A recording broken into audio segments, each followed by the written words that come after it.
We're just normal men. What do you mean, normal men? We're just innocent men. It's time for Side Scrollers with me, Stutter and Craig. No, you don't get the 96-ounce Coke Zeros blabs. Yo, my N-words, what's up? And straight from the hood, Phoenix. It's really enjoyable as an adult male to shit your pants. And now, broadcasting from our homes around the internet, it's time for Side Scrollers.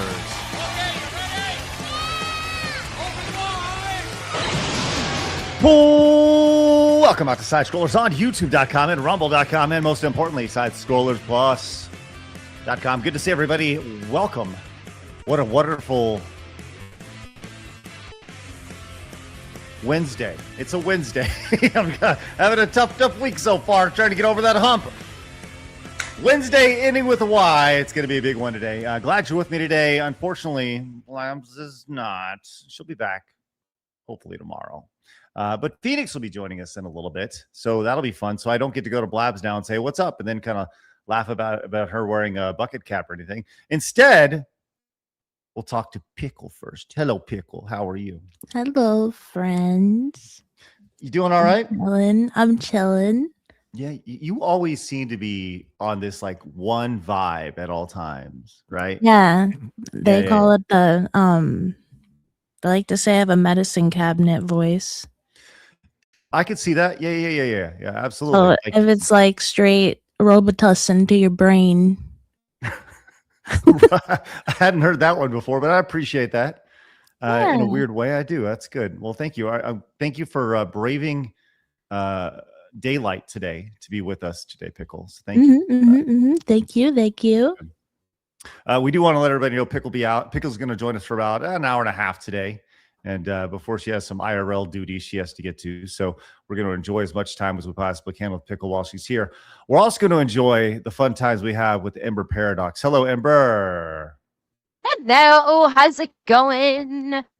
Pretty good. You, if you were to describe your voice, how would you describe it? Would you describe it as Robitussin to your brain? Chipmunk on caffeine. That's, man, I'll tell you what, y'all nailed it. Both of y'all.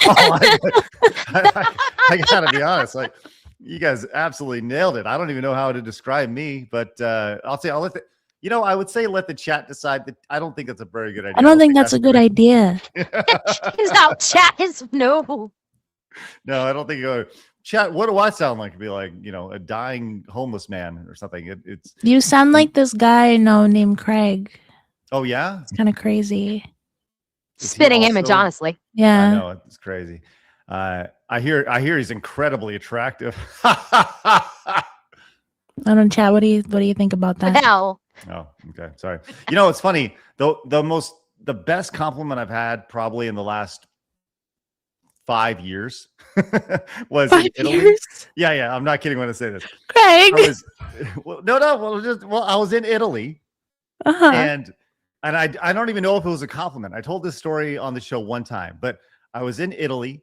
I was there for an extra day because I was our flight got delayed on our big old trip we had this year, and I went down to a convenience store, and I went and bought some snacks for the plane ride home or whatever. And on the way back, there was about a mile away from where we were staying. So I'm walking up the hill, and this old grandma Nona is walking down the hill. And once again, this is I don't even know where. I don't even remember what the city is, but it's Italy, and this is like an Italian grandma over here. She is crazy Italian. I mean, if you were to take, she was bleeding the pasta sauce. Oh my God, yeah, it was crazy, right? Every stereotype you could possibly have, the babushka, the whole thing, right? Aww. And she just starts talking to me, and I have no idea what she's saying. Like, we're just walking down the middle of the street, and she's using her hands, the whole thing. And I'm like, wait, I figured this out. So I get out my Google Translate app and I try to translate what she's saying so we could actually have a conversation, because she clearly wants to have a conversation with me, but I'm like, I don't know what you're saying, right? So I'm having Google Translate what she's saying to me. And I'm like, oh, okay. And what I think she was telling me was that I was really beautiful. Oh. And I was like, that's the nicest thing I've ever heard in my life, right? But it turns out that I had it from English to Spanish and not English to Italian. So I'm sure there's some sort of mistranslation there. You should just yeah, that's what she was saying. Just take it. I think what she was Yeah, actually just take saying. it. We'll just go with it. Right. I think what she was actually saying was how beautiful Italy was. And because she knew I was a tourist and she's like, Italy's so beautiful. But in my mind, like, I would say it's probably an 80% chance that she was talking about how beautiful Italy was. And like a 20% chance she was like, oh, I think you're attractive. Right. But either way, I did take her home and sleep with her. It was great. Yeah, I was going to say, you should flip the metrics around. Proper thing, bud. Proper thing. Yeah. No. But yes, it was a fun trip. Either way, if you like Nona grandma stories, you're in the right place. Make sure you guys hit the subscribe button. Join the 150,000 normal men. I have a Nona, and my most recent memory of her was she ran outside with like dual wielding Raid wasp spray to spray a giant wasp nest on the side of her house, and then she got a baseball bat. Dude, let's go. Yeah, she really Nan. but like I was she's my grandmother. I'm like, Nona, what the fuck are you doing out here? I love the idea that she also lit one of them on fire. Like she started the spray past it. On one. Yeah, she starts the spray on one of them, lights it up, and there's like right. Yeah. Then she takes the other one. Crosses the streams, lights them both on fire, and she's out in the yard going like this, going after the hornet's nest or whatever. Mm-hmm. Yes, that definitely happened. I was there. I'm positive that somebody will make an AI creation of you doing that by the end of this show, Pickle. So that'll be. We need to have Nona Pickle. the Nona version. I see my future, and it looks bright. Hey, if you're fighting wasp dual spraying some raid, then that's a pretty fun life right there. Once again, if you love dual spraying raid stories, you're in the right place.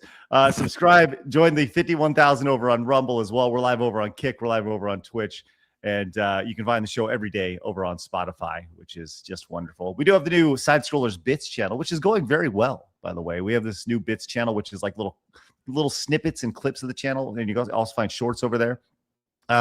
We're doing some reactionary content this week just to kind of test it out on the main channel. You guys watching over on obviously the Side Scrollers podcast channel, you're gonna find me taking a look at other videos, things that you guys have said you guys got to see this, and they're longer, so we don't have time to spend like 25-30 minutes talking about it on a show. So I figured I would make like little reaction videos out of it. And those have been going very, very well. So thank you guys very much for sending those over. If there's anything you guys would like for me to check out, please send it to me over on X, and maybe we'll do it here very, very soon. So yeah. Oh yeah, by the way, tomorrow, big day. Very much excited for this. Assuming that like Blabs is not dead and Phoenix is here, we will move forward with VTuber Chaos tomorrow. VTuber Chaos Jackbox Edition 2 should be a good time. Ember, we're going to need to get you in on one of these here soon. That would be fun. Absolutely. Yeah. Are we playing the same party pack as last time? Uh-huh. Okay. Yeah, it's going to be good. Going to be very easy for y'all to just hop back in and play. So that'll be tomorrow night, 7 o'clock. What do I say? 7 o'clock Central. Yeah, 7 o'clock Central, 8 Eastern. It's tomorrow evening. It should be fun. It's going to be available everywhere. It's going to be on Plus. It's going to be on Rumble. It's going to be on Kick. It's going to be on Twitch. Everywhere but YouTube. And the reason we're not going to be on YouTube for that tomorrow is because I don't trust Pickle's potty mouth. And I think no, we're already walking on thin ice when it comes to YouTube. So we know that Jackbox can get a little saucy at times. So we need to tread lightly on the YouTube sphere when it comes to the spontaneity of Pickle and Leaflet in particular. Leaflet in her potty mouth. Definitely not Kirsha though. Kirsha's a saint. Oh yeah, we don't have to worry about her at all. No, not at all. Anyway, so that'll be everywhere except for YouTube. Sorry, YouTube, we love you, but that's just the way the game is played right now. No showdown today as Phoenix is not with us, but we will have a Montez goal, which is good. And speaking of I'm going to do my best to keep track of the 2 chats that I can monitor, which are YouTube and Rumble. Kick, I love you, but it's just one too many chats. Twitch, I love you as well. Too many chats, too many in one spot. So I'm going to do my best to monitor everything I possibly can. And if I miss a super or I miss a Rumble rant, just know I genuinely appreciate it. I'm going to do my best to catch it. But we do have the Montez goal. That will definitely be seen throughout the show. So, all right. Ladies, do you have anything that you have in particular that you want to talk about or share before we get into all the craziness? Nope. The most exciting bit of my week is going to be tomorrow. What's happening tomorrow? Eastern. You're never going to believe this. What's that? What is that? What is that? What is that? What is that? What is that? What is that? VTuber Chaos Event 2. That's right. Jackbox edition. It's gonna be great. It's gonna be fun times. That's awesome. All right, well, let's get into it, ladies. We have a lot to talk about today. We're gonna be talking about that dirty commie who is the #1 streamer over on Twitch. We're going to spend a lot of time talking about him. But before we do, we're going to talk about cats, and specifically cat ladies in Florida. Ladies, it's time for my favorite segment, your favorite segment, everybody in the world's favorite segment. It's time for Hard News. Hard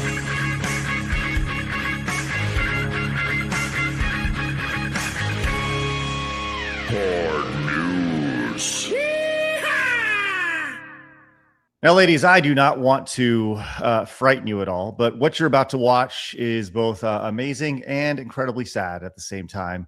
And when you see the lady's face, you will understand that she was just trying to be a good lady. And I think that's what we see with a lot of these cat ladies. But we saw this from X the other day. A Florida postal worker was arrested for allegedly stealing animals along her route. Okay, so she's out there delivering the mail, and she's just swooping up animals along the way. Any guesses as to how many animals she had stolen along her route? Is this just like one day? Like one route? No. This is over a long period of time. Oh, I don't even want to guess. I'm thinking about it stresses me out. I've known a few animal hoarders in my day. And I'm going to go on a guess and say 120. 120? Well, see, let's say like 45. Shape forces the mind, guess 6, 7. And he's actually close. It's 70. Oh. 70 right here. Gail Gustino was arrested. And let's take a look. Oh, she is terrifying. Yeah. Let's see how this all went down here. Conditions. It's a nice house, nice neighborhood. Uh-oh. Conditions are horrific. My bad. I watch things in double time sometimes. The voices. There we go. It's okay. I'm a chipmunk on caffeine. I can understand it. Nice neighborhood, but the conditions are horrific. We're talking about in some places a foot of animal feces in that house. There is no air conditioning in that house. So when we cracked the door on it earlier today, the stench was unreal. The air was stifling hot. And thanks to our partners from Fire Rescue, the hazmat team had to come out here and ventilate the house and then help us navigate trying to get these animals out, which you're seeing behind me as I'm standing here talking. Let's talk about Gail. Do we want to arrest a 77-year-old lady? The answer is absolutely not. And let me talk that through real quick. She's 77 years old, like I've mentioned twice. And if we believe she was truly an animal abuser, an animal person to take advantage of them, we would try to bury her under the jail. That's I do like that. I like the idea that if she was messing around with animals, if she didn't, she was out there like, hey, man, we're just going to send her 7 feet under, not 6. We're just going to keep her going. But apparently the sheriff is showing a little bit of sympathy here, maybe because I think I know why. I think I know why is with people that are animal hoarders. I'm gonna hazard a guess. I've not seen the story, but I'm gonna hazard a guess. She's probably an animal hoarder. She probably has some mental health issues, maybe stemming from her past. Animal hoarders don't actually want to hurt any of the animals that they take in. They actually, in their mentally disturbed way, they love the animals, but they just don't grasp the concept that they cannot care for dozens upon dozens upon dozens of animals. They're only see it as I'm helping them, and that's part of the mental disease that comes from hoarding. this is why she was going down the street, literally swooping them out of her mail carrier over here. She's going down the road with her in her little white USPS truck or whatever it is, and just can you imagine her just going by and whoop swooping up? But a yeah, cat this or one. something? I'll take this one too. This one's nice. Your name is Fluffy28. Number You know? 20. So there's literally in some places a foot of. Hey. Oh, I believe yeah. it. Ah. Yeah. But, oh my gosh, let's see how the sorry. Except, yes. Let's see how this plays out. We would try to bury her under the jail. That's not the case in this case. We truly believe that Gail thinks she's doing the right thing, but she's doing it the wrong way. And we have arrested her for 2 misdemeanors. And the goal of arresting her was to be able to seize the animals, to save them from death, and try to get them the help that they need. And then to keep her from repossessing animals, and then to move her into mental health court so she can get the help that she needs to try to deal with what we've dealt with today and whatever needs she has. Clearly, this is a hoarder scenario, worst case of animal hoarding that I've seen here in Martin County. But we're thankful again that our partners with Fire Rescue, Animal Control, and the Humane Society that's working with us have come to help us try to fix the problem, save these animals from these squalor conditions, and then try to help Gail long term. So, you know what's interesting about this is her yard is actually like kind of maintained. It's not for like a hoarding situation. Usually it's a lot worse. Yeah, you would think that. You it would will. be The thing overgrown. with animal hoarders, the ones that some that I've encountered before, like I've not encountered a ton, I encountered 1 or 2. Usually the exterior with animal hoarders, you don't know it. It's not until you actually get inside the house, because most of the animals are usually inside animals. They're not let out. So the exterior of the house, especially if she's got someone coming by to cut her lawn, you never know it. That's why it's always such a shock. It's like, wow, this seems like a perfectly normal home. And then you go inside and get knocked unconscious by the stench of fecal matter everywhere. I can agree with that. I mean, I have a cat. I've had him for 15 years, but I got him from an animal hoarder when I had no idea. They just posted in the paper like, oh, giving away free kittens. And me and my dad were like, hell yeah, free kittens. Let's go get one. And we walked into our house and there were like 35 cats running around. And me and my dad looked at each other and we're like, oh no. No. And then, I fell in love with my cat that I have now. And my dad was very apprehensive to take him because of the state of the house. And he didn't want like bed bugs or fleas or anything in our house. And he was like, I'll think about it. So like a week passed by and I kept bothering my dad, 16-year-old Pickle in his ear. Hey, I want this fucking cat. We got to save him. And then we went back a week later and he was still there and we got him. When you went back, did you have to plow through a foot full of cat poo-poo? Thankfully there was no there wasn't any like giant mounds of shit on the floor, but there might have well as been because it definitely smelled like it. Well, that is a great opportunity to bring in another giant pile of shit. The true star of the show. Everyone, please welcome Phoenix to the show. Hello, Phoenix. I was hoping that is exactly what the intro would be, and you did it. Thank you, Craig. I appreciate it. Listen, I knew it. How's everything going, Phoenix? Good, thank you. Yes, very, very good. We just a little quick update. Blabs had a little medical thing, nothing crazy, serious. Everything's fine. We got some test results. She's looking very good. She's looking happy. She came by my area because we've got great doctors where I'm from. So she visited them, and it's looking spectacular. All good. She should be back on very, very soon. All good news. That is great news. Excellent. Well, we're glad. Apparently, I want to let you know. I'm going to share a private text, Phoenix, that Blab sent this morning. I will say this: she did go under the anesthesia, and then the first text that she sent back after the anesthesia was, and I quote, "I had apple juice. It was yummy." So Blabs, I'm sorry for sharing those private words, but I feel like it was important to share with everybody that she did in fact enjoy the apple juice. I can confirm, Craig. That is a true, accurate statement. Yes. Oh, that's great to hear. And Phoenix, you'll be we're happy talk- to know that I hit a gong on my phone. I have the gong sound as soon as Oh she yeah, said it. yeah, hit that's good. No one That's cares. good. Well, Blabs. that's good. Well, let's go and let's just go and play it just for fun. Here we go. For Blabs, just in honor of her presence right there. Phoenix, we were talking about this animal hoarder out of Florida, and Who I looks know that exactly you. like my mother. Yes. Oh yeah. Oh, I was going to say I noticed that you had a giant erection while in the I background. did. while- You know, while- hey, what are you gonna do? What are your thoughts on good old Gail Gostino over here and her? I'm doing the 70 hand motion every time you say it. She had. So I just caught the tail end. She had 77 animals in the house. Yeah, she was 77 years old. Lots of sevens being thrown around here. Okay. 77 years old, has 70 animals in it, and in her house. She was a postal worker, and she was just literally stealing these cats. All the cats. Yes. Cats and dogs living together. You know, while we were talking about this, we were discussing how her yard was actually very well maintained.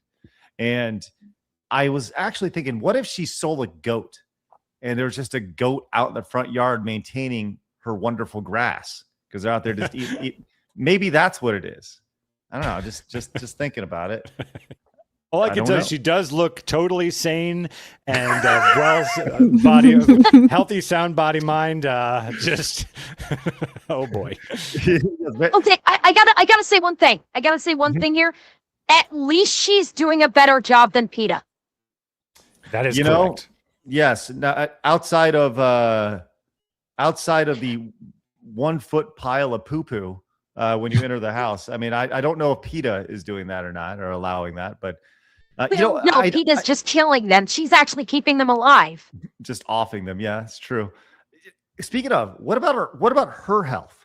She's in people are having to go into her house with hazmat uniforms. Oh, yeah, it's very bad. Very, very bad for her health. Yeah.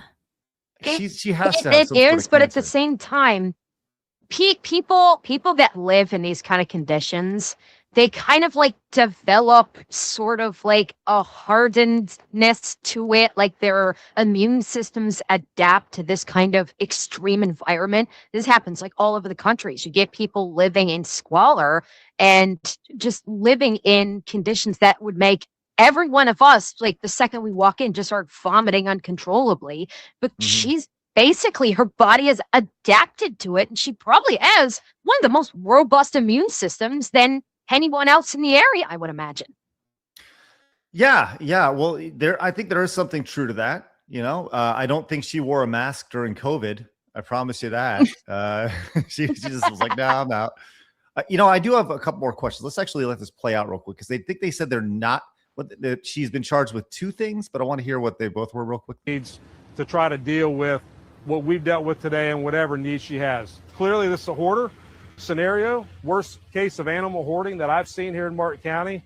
But we're thankful again that our partners with Fire Rescue, Animal Control, and the Humane Society that's working with us have come to help us try to fix the problem, save these animals from these squalor conditions, and then try to help Gail long term.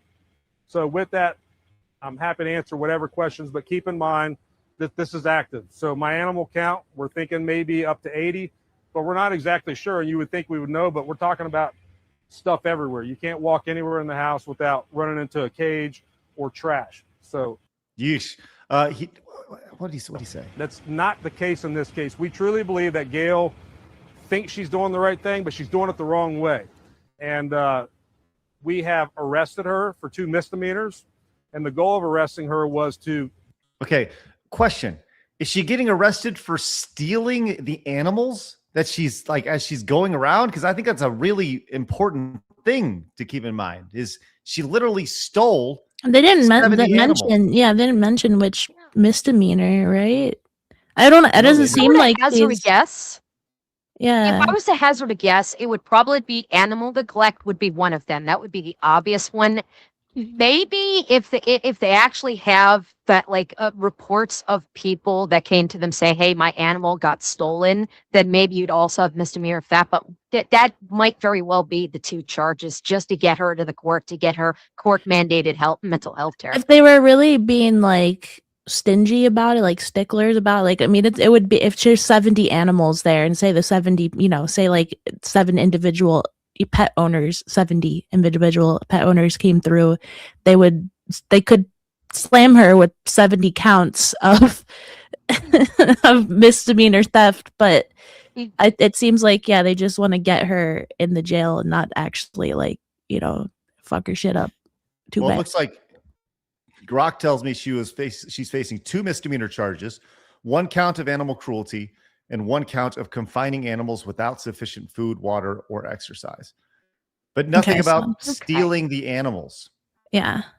So there's that. That begs the question, did she actually steal them off of someone's property, or was she just collecting stray animals off the street? And that news thing was just classifying it as stealing. I don't know. I have no. It's like collecting Pokemon. Yeah, I know. Deliver your mail, take your cat. I just really like that. Yeah. And then it's the mail. It's the new mail tax. I didn't know. Oh man. Well, I'll tell you what. One thing I don't know if good old Gail would be stealing is sheep, and I'd like to thank Blaz for signaling this today, as a farmer was rescuing. Please tell me this is not a cult without it being a cult. A farmer is rescuing gay sheep from slaughter after they refuse to mate with females. Yes. He offers them a test to see whether they prefer male or female sheep before offering them a place in his sanctuary. This looks almost fake, but I was watching Clarkson's farm on Prime, and he keeps sheep, and the people that sold him the sheep were like, yeah, a lot of sheep are actually gay. Including the women sheep. They can be gay too. Yeah, I guess, but just the idea of feeling so connected with your gayness. Like, this is the gayest story I think I've ever heard. Yes. The idea that the guy was like, listen, these sheep are so fabulous that I have to save them from the grinder. I do agree with that, because at the end of the day, they're probably going to be slaughtered for food anyway. So, like, what's the point? There's a lot of irony here. Oh, I'm sorry. Yes, Ember. Actually, where was this located again? I don't have my correspondence hasn't told me that. I'll check in other correspondence to find out. Give me 1 second. I'm wondering if it's the UK, because if it's the UK, that actually kind of makes sense if you think about it. It looks like it would be. The fact that they're sheep, though, poetic justice. Just a couple of sheep that can be shepherded into whatever you need them to do. Just a bunch of sheep. Perfect. There's a big metaphor there, isn't there? Yep. That's right. This is a German farmer, and he has he calls it the Rainbow Wool Sanctuary, rescuing rams that refuse to mate with females by testing their preference during breeding season before providing them lifelong shelter. Like, is the idea that they eventually will die of natural causes or AIDS? I'm hoping it's sheep AIDS. That's what I was gonna say. Sheep AIDS would be interesting. Yeah. God, that'd be like sheep AIDS is spectacular. There's more irony to all this, and I'm honestly, this is not a joke when I say this. He saved them from the grinder, but the sanctuary lets you sponsor a sheep and even partnered with Grinder the app. Yeah. Jeff, I saw this, and I laughed my ass off when I saw this. This doesn't even seem real. Those pictures do not look real. They do not look real. They do have a little bit of AI. Yeah, the ones on the right especially, yeah. I bring it up every time. How sad a state of our world are we in that we actually can't tell? Like that's Yes. what's terrible. Sure, it might be a joke, but the fact that it takes us a while to figure it out tells you the state of affairs that we're in right now. Oh my God. To make sure a ram genuinely isn't interested in the ewes, these sheep are placed in an enclosed with a female sheep during breeding season. If it still refuses to mate, that's considered a strong indication that it's gay. So when we put, this is his quote, so then we put him in a herd, and then a lot of action happens, if you know what I mean. It's like, and then I get a giant erection. Like that's the part they left out of that sentence. The process. He's breaking out the video camera. Yeah, he's over there going like all Boogie Nights, trying to get close shots under there.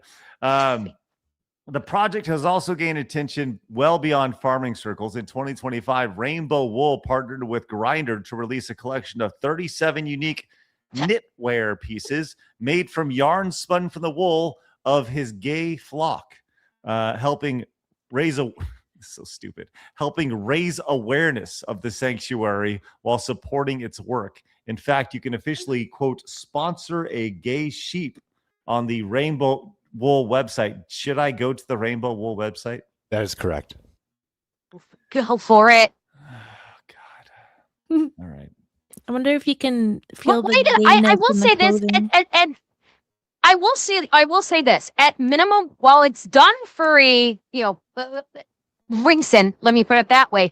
At least, like, it's not like, okay, we're just going to keep the sheep separate. We're not going to slaughter them just because they're gay. They're still Someone's name is shearing the sheep. horny. They're still making Sorry. wool out of them. At least they're doing that. At least that, they're still actually like doing the sheep shearing, making wool out of them, and not just doing it strictly because like they're gay and we're not going to do anything that human beings normally do productively with sheep in terms of food and resources. Look at some of these stinking names over here. I'm They didn't so want to surprised there's no pronouns. Like that, I was absolutely expecting pronouns. Well, they would all be Carl. they would all be he, him, wouldn't they? Or fabula, something like that. there's I don't know. I think there's I some was- use in there. You think so? I Did think there's actually some use in there. So yeah, but there was a couple that looked like they could have been used. like Franz Kafka over here, and that every euro guarantees. Like, this is a statement that I never thought I'd read. Every euro guarantees the gay sheep another day on the farm.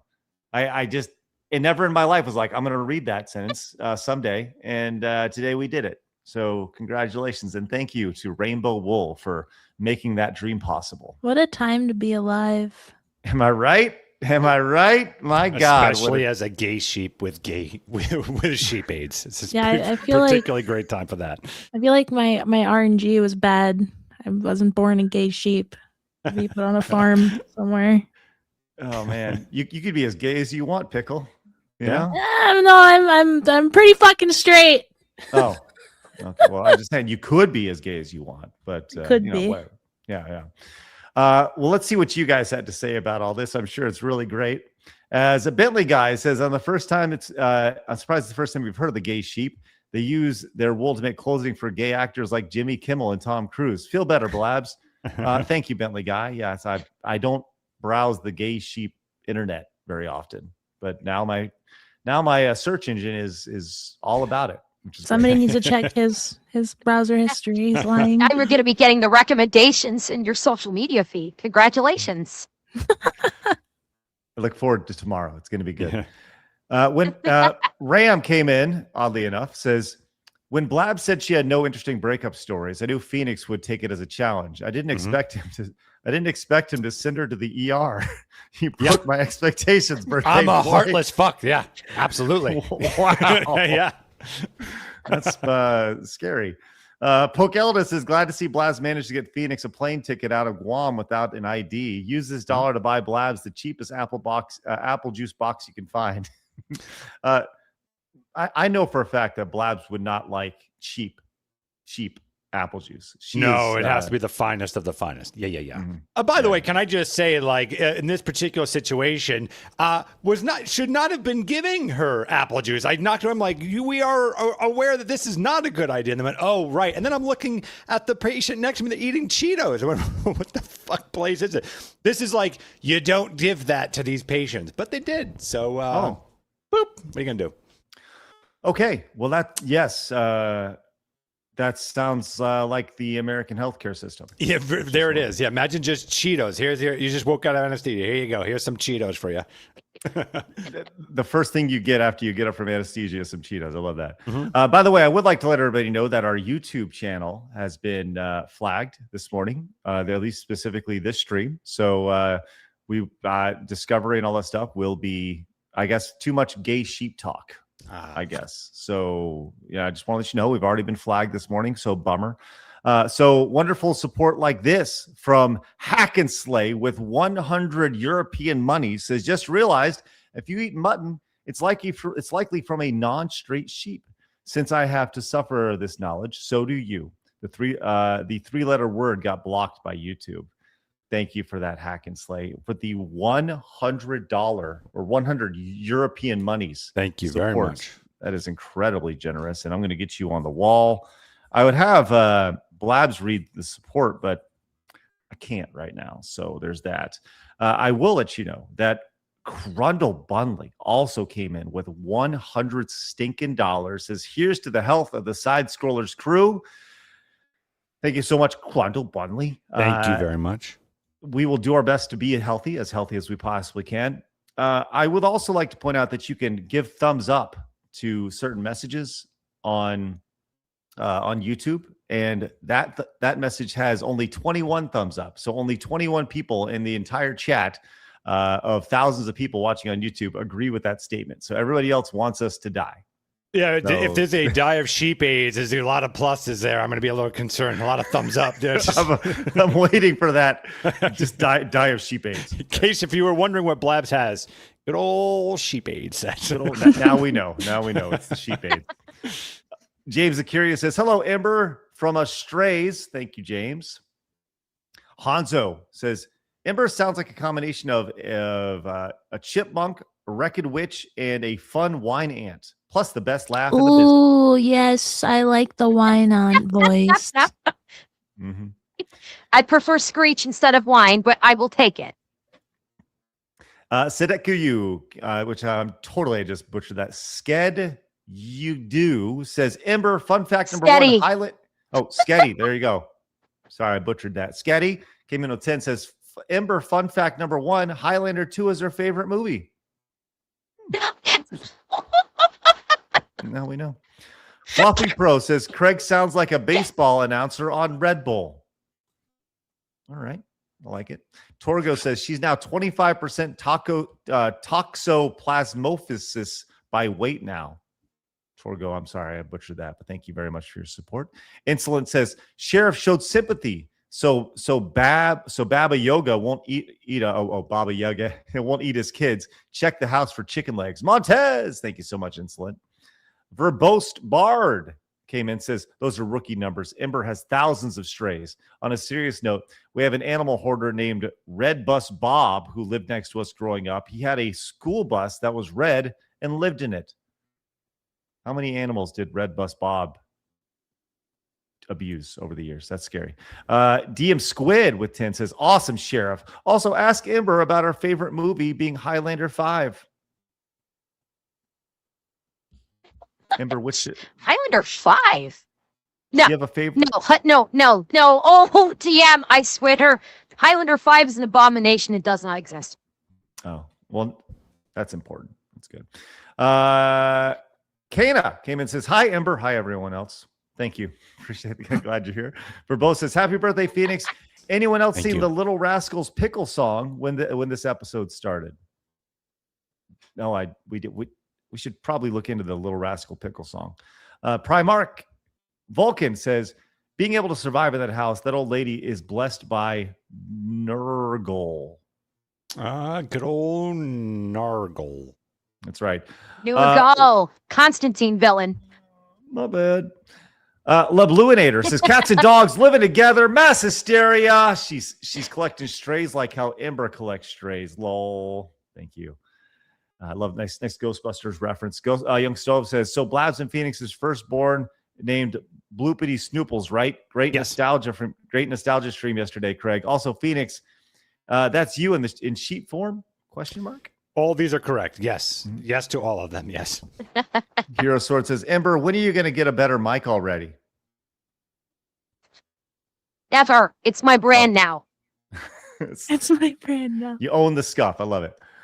C. Thomas says, a newfie, a peak demon, and the internet dad walk into a bar. It was a side scrollers meetup. Thank you so much, C. Thomas Peasant. I am the internet's dad. Yes. Captain Ruddy says, you can do it. Thanks, Captain Ruddy, for that wonderful pun.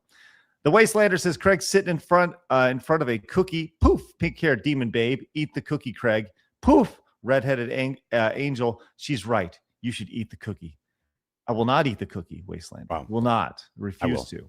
I'll take it. And B. Wood says, ask Ember how to contact the Philippine DOJ. Got any insight on that? That was a bricks and minifigs thing when, like, a couple months ago, it was the whole Reckless Ben bricks and minifigs thing. I put out a Twitter post saying that the DOJ needs to start investigating these corrupt police departments, and I accidentally tagged the Filipino DOJ instead of our DOJ. Okay. Well, at least it got sent to some Department of Justice, and that's the most important thing. Hey, big ups to Pudge. Pudge, thank you so much for rating us over on Rumble. Really appreciate that. Thank you. That's awesome. Thank you for allowing you to share your audience with us, and hopefully we can reciprocate that someday. Appreciate that, Pudge. Greatly appreciate that. And if you guys are popping in from Pudge's stream, make sure you hit the follow button. We'd love for you guys to join us on a day-to-day basis. We're live Monday through Friday, and we appreciate and honor all raids, which are great. Well, I'll tell you what, speaking of raids, there should probably be a raid in California happening probably right about now, because it's time to talk about Hassan Piker, that dirty commie. And look, we've talked about him many, many times. I know, Phoenix, this makes you power down whenever we talk about this guy.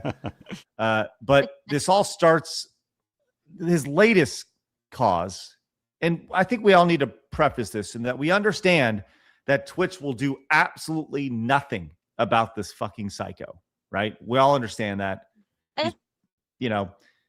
but maybe the U.S. government will, maybe, because he made an appearance the other day at a college Democrats summer convention, and in it, he was literally dressed like communist leader Mao Zedong, and it was straight out of people talk about psycho propaganda playbook. This was it the other day. But no more to the Democrats who compromise, who conciliate, and who betray us. Wow. No more to the fascist reactionaries, but no more to the Democrats who will collaborate and cooperate with the fascists, who will fund ICE, who will fund Israel, who will help poison the planet, who will stiff workers and help bosses. We don't need those Democrats anymore. In fact, we have a message. We are coming. We are unbossed. We're unbought. We're unbound. And we will become undeniable. Notice the first 4 people to stand up right here. Yeah. The super lib white woman here, just totally waiting to slob on this guy's knob over here. By the way, yeah, we're talking about a guy who can't deliver a speech. Yes, I was going to say that. Yeah, that is a guy trying so hard to be a dictator and just coming across as a toe gaff. We. Sorry. In fact, we have a message. Yeah, well, go get him there. The second-hand cringe is insane. I've said this for a very long time. I've got to say this about Hassan. I've been saying this for a while now. Hassan Piker is not an intellectual. He is not an intelligent person. What Hassan Piker is someone that basically has a managed to acquire a decent vocabulary, and that's all he's got. He doesn't actually possess any real intelligence. The degree he got, I would hazard a guess, was probably purchased by his family because he was basically just phoning his way through college with his, being a frat bro. But he doesn't actually possess any intelligence. Every single talking point that he ever gets on stream, and you can see this in his speech, where he just sounds completely disjointed in how he's trying to present quote unquote ideas. He can't do it. And then when you have him on his stream, he gets his talking points literally from his chat. His chat, for his entire stream, feeds him his talking points because you see him reading his chat the entire time and even back scrolling the chat during his stream. And that's where he gleans all of his talking points from. None of it comes from his own head. It's all fed to him by his own people. And that's why I say, like, it's mind-boggling that people hold this man aloft so much when he's actually an idiot. He is a door-riding idiot with barely room temperature intelligence. Phoenix, you've been saying this for really since we started talking about this Forever. And it doesn't even that's just him. That's not even including his audience.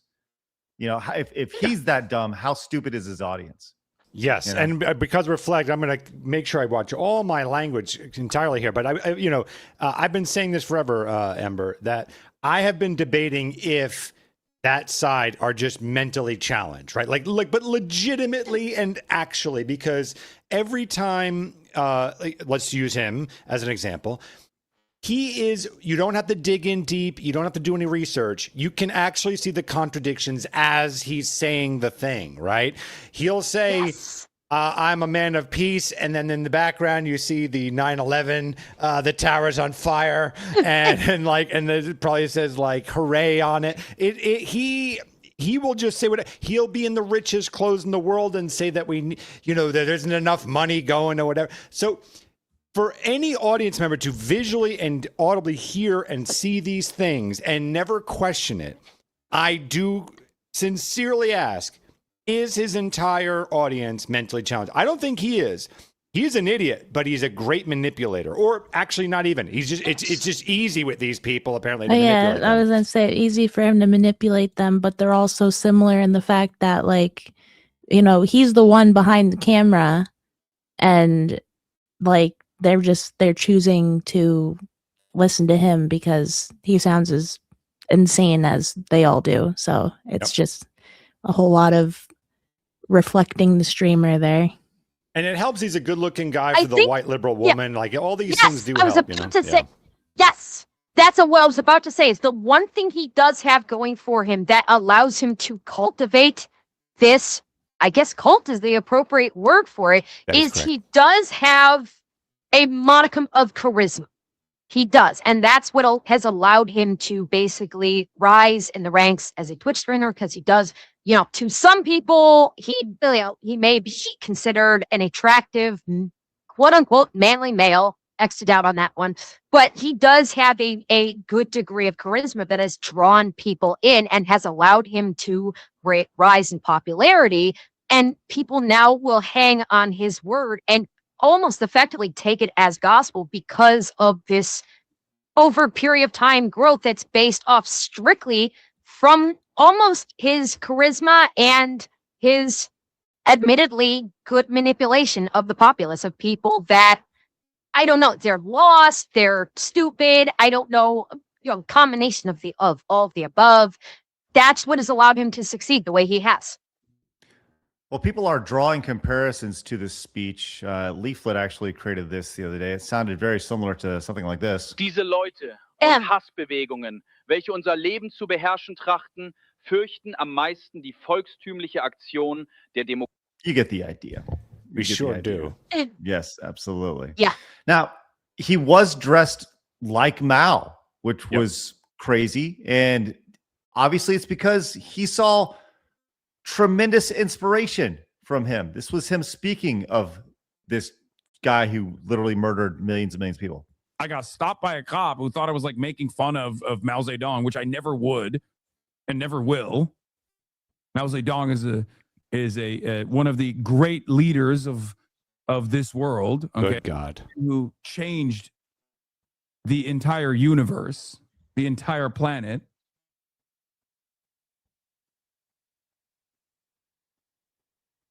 Okay, for real, yes. I mean, there's a lot of fucking chat. excesses. Let's be real, but the People's Republic of China would not exist without Mao Zedong.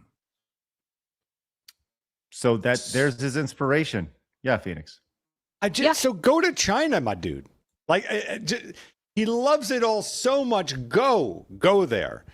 It's these commies. One of the things that really irritates. I mean, there's a lot that irritates me. But one of the most annoying things is their mentality, right? It's like going to a friend's party. Let's say, I don't know, it's 80s night at your friend's house. And you go, I don't like 80s music. And you just change it to the 90s. And you're just like, everyone's like, what the fuck are you doing here? Like, you didn't have to come here if you don't like the music. Like, nope, I'm here and I want it to be the 90s. And that's it. And you just hover around that stereo and make sure it never switches off of the 90s channel. I never understand that mentality. There are places you can go where this ideology, this retarded, this mentally handicapped ideology exists. You can go there. Instead, they want to infiltrate. They want to change all of us who don't want it, and they never go away. It's like that annoying little like thorn in your sock. You can't get rid of it. That's what I never got. They just want to change our way of thinking. I think I have an answer. I think I have an answer for you. The reason why he won't, Phoenix, you rightly said, like, okay, you love China, you love Mao Zedong so much, or alternatively, he loves Hamas so much.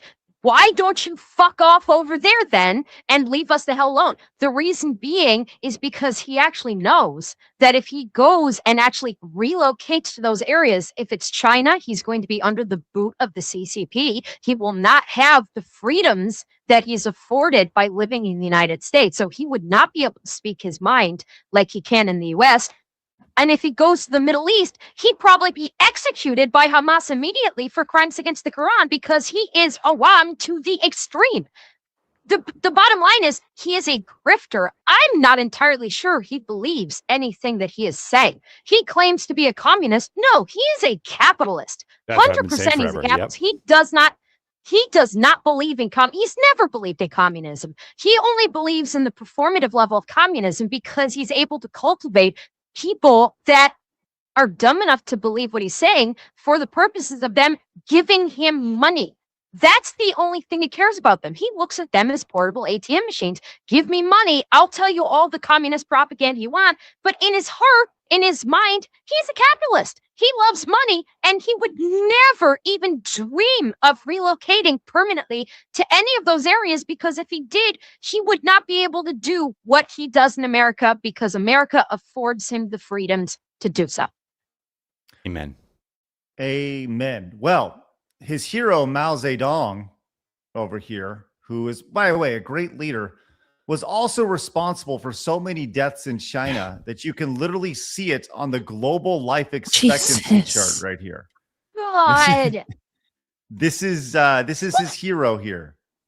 And by the way, he's so insane that other insane lefties are turning against him. This was Hassan talking about this. He says comparing famine due to mismanagement or even the violence born out of Cultural Revolution to the Holocaust, or claiming it's worse, is Holocaust revisionism. I don't give a fuck if you take my joke about never disrespecting Mao seriously or not, but you need to recollect your thoughts. Once again, yeah, he killed 40 million people, bro. It wasn't even on purpose. It was by accident, right?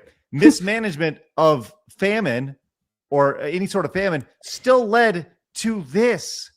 And this is the guy that you glorify. This is a, quote, great leader. Oh, sorry. I thought someone was going to say something. Kongman Lee came in and says, Hassan Piker praised Mao Zedong right here. And he actually brought in, let's just listen to Kongman himself. Mao Zedong, he slaughtered an estimated 40 to 70 million of his own people during engineered famine, through engineered famine, labor camps, and executions. During the Cultural Revolution, he declared war on China's own civilization, ordering the total destruction of the four olds: old ideas, old culture, old customs, old habits. His Red Guards burned books and historical manuscripts by the millions, banned traditional art, and demolished thousands of temples, monasteries, and shrines across the country. Historians, artists, musicians, writers, and religious leaders were dragged through the streets, publicly humiliated, tortured, and either murdered or driven to suicide simply for refusing to renounce their heritage. The Forbidden City that we see in Beijing today was actually marked for destruction by Mao himself and was only saved at the last minute because Premier Zhou Enlai deployed troops to protect it. Mao's legacy is death, starvation, torture, and the deliberate annihilation of an ancient people's soul and memory. Cool leader, bro. You know, cool leader, bro. But remember, that's the enemy, though, to them, right? So, like, that's all right. That's cool. Because that was the people who would not basically get on board. And so, like, that's some of these folks that you're dealing with here. Well, yeah, there was as all this is happening, as he's appearing as he's cosplaying as the guy who, you know, turned his essentially murdered all these people through famine, and as was just mentioned, Hassan Piker thought it would be a good idea to frame the front page of the newspaper here. I did not think this was real. Hassan Piker framed the 9/11 front page in the background right here. And I did not think this was right. I thought this may be AI. This is it right here. Oh, but hold on. No, he actually addressed this, and he's quite proud of it. Also, you might have noticed some changes behind me. I finally framed the Cutie Cinderella newspaper from 9/11, the morning of 9/12, the newspaper right there. The newspaper that covered 9/11. It's now officially sitting behind me, and I moved the North Korean poster up in place of the fan art. We're going to find a new place to put all the fan art. Don't you worry. Okay. But in any case, ladies and gentlemen, boys, girls, and MBs, that's a PSA 10, by the way. That 9/11 poster, or not, the 9/11 news article is a PSA 10. So this is the Twitch poster boy at this point. And again, at no point, like what other, so like I'll speak for myself. Like I don't like these people. I don't like them. And I can joke and kid and all these other things. But if there was, God forbid, an event that took thousands of their lives, I certainly would not be celebrating it and then commemorating it with a frame behind me and then saying that our movement is just and right. Like, again, going back to mentally handicapped, like you are now talking about glorifying death as maybe like, yeah, I don't know about this club. I don't know if I want to be a part of this club here. This seems a little off there. You know, but again, right. No one cares. Well, and here's the thing. He has clearly embraced this, but he did have a previous excuse. Because remember, he said that the U.S. deserved 9/11. Yes. Right? And I had not seen this before. No, I didn't say Americans deserve 9/11. I said America deserves 9/11. Right, but that's still wrong. Moment, well, maybe you could chalk it up to English being my second language or whatever. Yeah, that's it. All right, buddy. Or you want to chalk Okay, it up to? I got a question. What's the fucking difference? What is the difference? What I didn't say what is the Americans. difference? I said America did. Who lives in America? Americans, you moron. It's like, what is the difference? This is obfuscation. This is disgusting. This is just a bunch of like trying to twist words. Like, I didn't actually say that. You didn't hear what you thought I heard. I actually said this. There are 4 lights. Like, what are we doing with Star this? Trek reference. Thank you. No, but go crazy. Well, here's the thing. He has been continuously said and done horrendous things. If you recall, this was sent over. This was last July. He was talking about, well, I'll let him describe it in his own words. 74 Bellevue Drive, and I'm gonna kill you with my AR-15. Like that's the type of messages they were leaving in this dude's office, and he's resigning. Like he's literally, this is his last term. So So I think that people are a lot more radical. So he's talking about the how threatening politicians, forcing them into resignation, and that type of speech and rhetoric leads to things like this. This is back from November. This is the first time we're seeing this here. This is somebody who was arrested. The defendant did threaten an assault and murder ST, a member of the immediate family of the United States senator, which intent to retaliate against the United States senator on account of the performance of his official duties right here. This is the subject. The subject's brother, Ryan Govia, expressed he was unsurprised that the subject would make a threatening call to a politician or political spouse.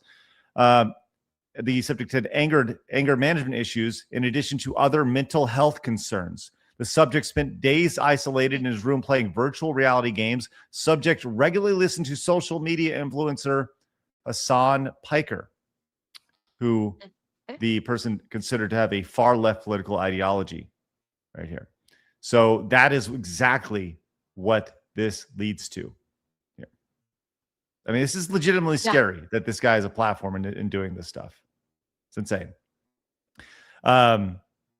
But I don't think anybody's really surprised. Now, no. I do want to point out, like I asked this over on X yesterday. It's like how is Twitch? Was not sarcastic. Are they actually okay with this? We've not actually seen a response from them, and the answer is, of course, yes. But the response to this have been really funny because Tectone reminded me. He says, "I want to remind you, I was banned for 2 weeks for calling Frogan fat." Mm-hmm. Yeah. He was banned for 2 weeks for that. I can do even one better. Celestium got banned for an entire week for nothing. She got hate brigaded and got banned for an entire week from Twitch, literally for nothing. They never told her why they banned her. Yeah, and Twitch clearly will do nothing here. If they did, it's going to be a slap on the wrist at all, if anything. But the one good thing that may potentially be coming out of this, Phoenix, is that people are starting to see through this. Case in point, this is from the University of Kansas Young Democrats, as they have come out and rejected Hassan Piker over here. Said accordingly in recent discussions regarding Hassan Piker's appearance at the 2026 College Democrats of America Summer Convention, we believe that it's important to clarify that our chapter was not notified of his participation until shortly before the event. Upon learning of his participation, members of our delegation joined and others in leaving the event. We do not endorse Mr. Piker or the rhetoric or statements which have generated significant controversy and concern amongst many other Democrats and our fellow Americans over here. So are people starting to reject him a little bit? Well, you're actually seeing this kind of all over the place. The Democrats are slowly realizing, and what a shocker, that there are a lot of commies on their side. And you're seeing them actually the commies are starting to take positions of power, which is terrifying.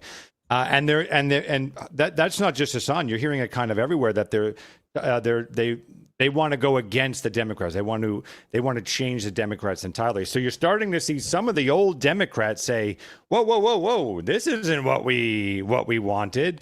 But I actually have no faith in any of them because they'll still say Orange Man bad. So, I'll take a little commie. Like, that's the terrifying part. You know what was amazing? I was watching a video. I think it was James Klug. James Klug was doing some man on the street stuff, and he was out talking to a lady in New York about Mondami, right? Is that the mayor Yes. there? Okay. And this guy has openly said that he wanted to, like his religion does not align up with this Jewish woman right here. And she's like, even though they may kill us here, I will still vote for a Democrat over anything Trump. Like that's just insane to me. That's how broken these people are. I mean, it's crazy to see. Now, I mentioned how people are starting to turn a little bit. This is I've only seen this guy in passing, David Pakman. I guess he's a talking head. He's starting to notice this as well. We'll watch about a minute of this. The Democratic Party is showing the early signs of the same disease that destroyed the Republican Party. Oh, fuck off. I've got so many Yep. friends on the left texting me and saying, David, we're not going to allow the same thing to happen on the left that Trump did to MAGA, that Trump and MAGA did to Republicans, are we?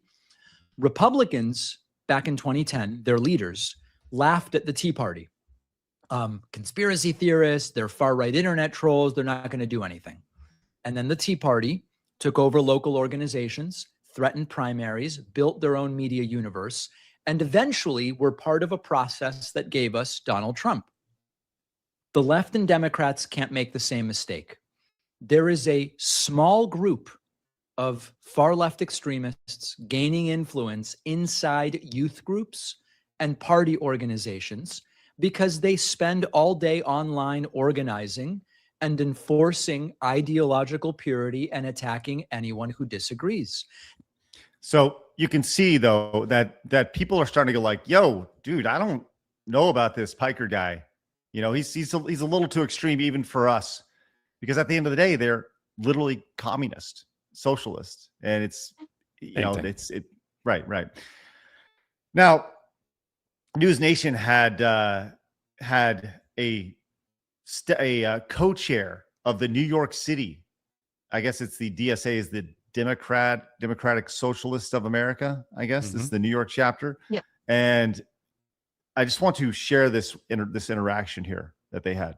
Yeah, kill them. Kill those motherfuckers. Murder those motherfuckers in the street. Let the streets soak in their red capitalist blood. He also just started displaying a newspaper from September 12th, 2001, in the background of his stream showing the Twin Towers engulfed in flames. So as one of the loudest pro-DSA voices, is this something that your movement represents?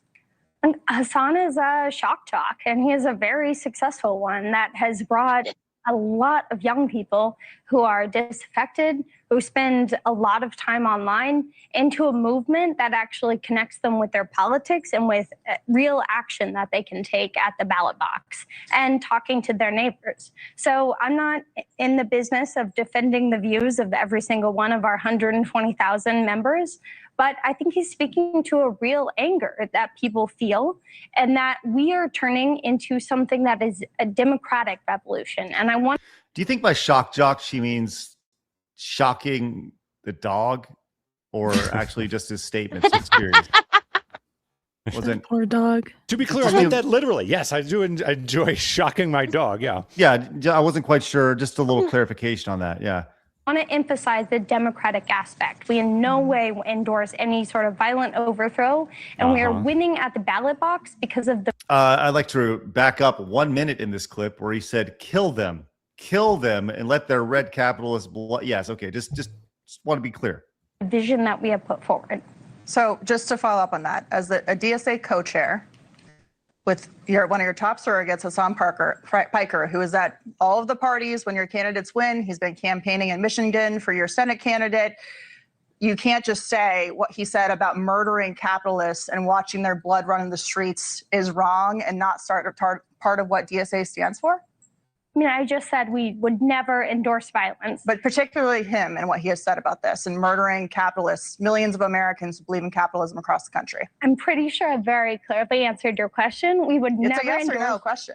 What is the question? If I endorse what he said? Do you endorse what he said? Okay, great. He's endorsing violence, but it's also a shock jock. And I think you're plenty familiar with the role those play in the media ecosystem. So he's endorsing violence, but he's still welcome to campaign with your candidates in races across the country. We really value the platform that he brings and the viewers that he brings, yes, and the anger that he speaks to, and he turns that into something productive. Yeah. Nobody should value the platform that he brings. What disgusts me most about him is the entire platform. That's just like, being a content creator and accepting all the responsibility that comes with that. It's just, that's what makes me the most angry. One of the things that makes me most angry about him, just like as a person. It's just fucking disgusting. Tim Post says the DSA says their members are motivated by arguments that the U.S. deserved 9/11 and support for communist China. Right here, I think that's correct. Right here, I just go back to look, free speech is free speech. I agree. I think you should be able to say what you want, right?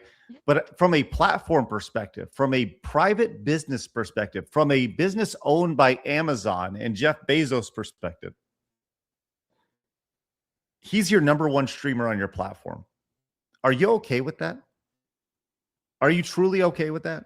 Are you okay with the guy with the 9/11? I mean, here's the thing. Maybe keeping him on the platform is the best case scenario. And I mean that because then let's just say hypothetically, Twitch was to ban him, right? Maybe I'm just trying to go through the twisted logic in my head. Then there's a virality to it. Then more eyes get put on him. Then his message spreads further. Does that make sense? Maybe Twitch, and I'm just trying to play devil's advocate here in my own brain. Maybe Twitch is thinking that they're doing themselves and society, I don't know, maybe a service by not banning him and causing the Streisand effect to happen. I don't know. I'm just trying to walk my head through this. Y'all have any thoughts on this? Like I see your logic. I understand your logic. You're basically saying that Twitch, if the Twitch keeping him on the platform and not basically perma-banning him or anything like that, is not you're saying that they don't want to turn him into a martyr and give him even more of a voice than he already has. And I understand the logic behind that. But unfortunately, we're kind of in a position of it's 6 of one, half a dozen of the other at this point. If you ban him, then you run the risk of him becoming a quote unquote martyr and strengthening his voice. You keep him on the platform, he still retains that significant volume of voice that he has, which is obviously integrating into this big political movement that is starting to do a creep across the United States, and he has become a significant voice in it. You know, that person that was the co-chair obviously was trying to minimize it in some way. That, you know, she was doing the old dip, duck, dive, dodge, and dodge to try and make it seem like, oh, he's no big deal. He's a quote unquote shock jock, when anyone with half a brain knows that people in this space, in the content creation space, especially those that have turned their specific content creation space into one of politics, which he has, they have gone beyond the realms of even if you were to give them the due and say, okay, he's a shock jock. He's not, but let's just pretend like, oh, he's a shock jock. Content creators, especially on Twitch, have risen so far above the concept of the shock jock, and they are now actual political commentators. This guy actually sees himself as almost a quasi-political kingmaker, and he is basically elevating himself, and Twitch has kind of elevated him in this respect to the same statuses as like mainstream media. When you see the mainstream media news broadcasters doing political commentary, he is elevated to that platform. Him, along with other content creators like Destiny and Asmongold and Nux and everyone else that does a lot of political stuff, they are at that level now. So that desperate attempt to minimize was a clear attempt at deflection by trying to say, oh, well, he's just a shock jock, when in all reality, it's almost a logical person would go, you're not saying no, which means you agree with him. And that is the scary part, is we have this rapidly growing political movement that will not openly say, we condemn those words, we condemn the violence. Those words do not represent our movement. By not outright saying it, they are tacitly endorsing it almost, it seems. You know, it's like, I was going to say, they're not going to come out right and say that they're endorsing it, because obviously that makes them look bad because this guy's a fucking idiot. But unfortunately, I feel like it's just a lot more shallow in that aspect now, because while, you have a point that, political streamers, obviously, especially with a younger audience and the new voters coming around, they're going to have a lot more influence on them, because that's where young people are getting their politics from now. But these organizations that Hassan would be affiliated with or representing, they kind of are, I feel like, doing it for more of a shallow reason, where they're like, okay, well, these people we have to have them on our side because we need them for the numbers. We need him for the numbers. And then he says this ridiculous stuff and they have to answer for it. But I feel like at the end of the day, they just sit there and say, well, he's just doing it for the content. He's just being silly. He doesn't actually mean those things. But in actuality, like, he is breeding violence within his platform and his community, and it's extremely irresponsible. I've talked about this many times, and I don't really know what can be done about this outside of whenever there's an event where Dan Clancy is at, because he says he doesn't ban people. Okay, that's fine, but he has to be aware of what's happening on his platform. I don't think he's aware. I don't think he's aware at all. I don't think he cares at all. He's the number one. 1000%. If you are the CEO and one of your top 10 streamers on the platform is making statements like this, somebody inside Twitch has said something to him. Yeah, let me rephrase that. Like, of course he's going to be aware. I don't think that he like really cares. I don't know. Twitch is such a weird space to stream on, especially for like, you know, like VTubers and, sorry to say it, like women sometimes as well. In the aspect that, like, it's just such a strange environment right now. Yeah. I do want to say that in reference to Dan Clancy knowing or not knowing of what Hassan Piker does, number one, Dan Clancy and the upper echelon of Twitch have actually sung happy birthday directly to him. That is, he showed that on stream. They actually sung him happy birthday. They had a cake for him, the whole 9 yards. And leave us not forget the whole thing about when Destiny got unbanned from Twitch for about 5 microseconds. When Hassan found out about it, you can see on his stream, he's really quickly looking down at his phone, doing something on his phone. And then a couple minutes later, he gets this smug little smile on his face. And then the announcement drops that, oh, this was a mistake. Destiny's been banned. So 100% out of all of the streamers on Twitch, especially because Hassan is one of his, like, we'll call him top tier streamers. He's one of the biggest, streamers on the platform. He 100% knows what's going on with this. Yeah, I definitely agree. But the question is, will anything be done? And the answer, Phoenix. No, I absolutely not. I'm curious. I don't hang out on Twitch ever. I'm curious if anyone has tried to just take Hassan's words, but replace, let's say in this case, instead of capitalist, you make it LGBT, whatever it is. Right. I'm not going to repeat that sentence because I would never want any of that. But if maybe with an AI model or something, just literally take his entire stream, just replace some words, how fast that would get perma-banned. Yes. I'd be curious to see. And then if you could go and approach him, Mr. CEO there, with just a side-by-side and go, why did one person get literally 0 or like a day off and this person's gone? Just answer it. I can't leave until you actually answer this question. What's the difference? You know, Phoenix, you bring up something that has been in the back of my mind for a while. I would love to, with AI technology where it is today, I would love to make that a segment, a reoccurring segment on our show, just called, hey, that's racist. Yeah, but see, my only concern, like, because I'm with you, but my concern is like, because these are some powerful words here. Oh, is yeah. That even someone typing that in to create that thing, like, you are still semi-responsible for that thing. And at the minimal, you know, there could be, I don't know. Worst case, there could be some kind of criminal issues or some of that. I don't know, lawsuits, whatever. Yeah. That we just know the other side is not going to get. You're 100% right. And maybe it's something I'd be willing to do that on Twitch specifically to show the hypocrisy of it. Obviously, YouTube is a different nut to crack because, you know, the vast majority of our audience is on YouTube. We got to kind of play by those rules, which it is what it is. We could definitely do that over on Rumble. Maybe we can make it a Plus exclusive or maybe a social media thing. I don't know. But it's very clear that there's a double standard when it comes to some of these things. And the racism, sexism, whatever ism you want to use, these things that are being said are just not good things to be said. And if you flipped it around, then it would be very clear as day. And you're right, people would be banned immediately for these things. Forever.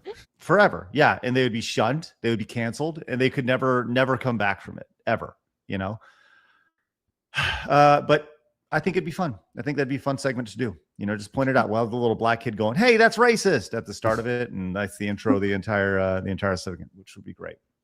All right. You guys have a lot to say about this. And I'll tell you what, you want to stick around because we are going to take a trip to the Smithsonian here in just a minute, because I don't know if you saw this interaction yesterday between Representative Brandon Gill and the Smithsonian Museum of History, American History Director, but it was spectacular, absolutely spectacular.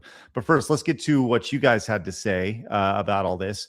And even before that, I need to let you know that we are allowed to talk about these things because today's episode is brought to you by our friends over at Rumble Wallet.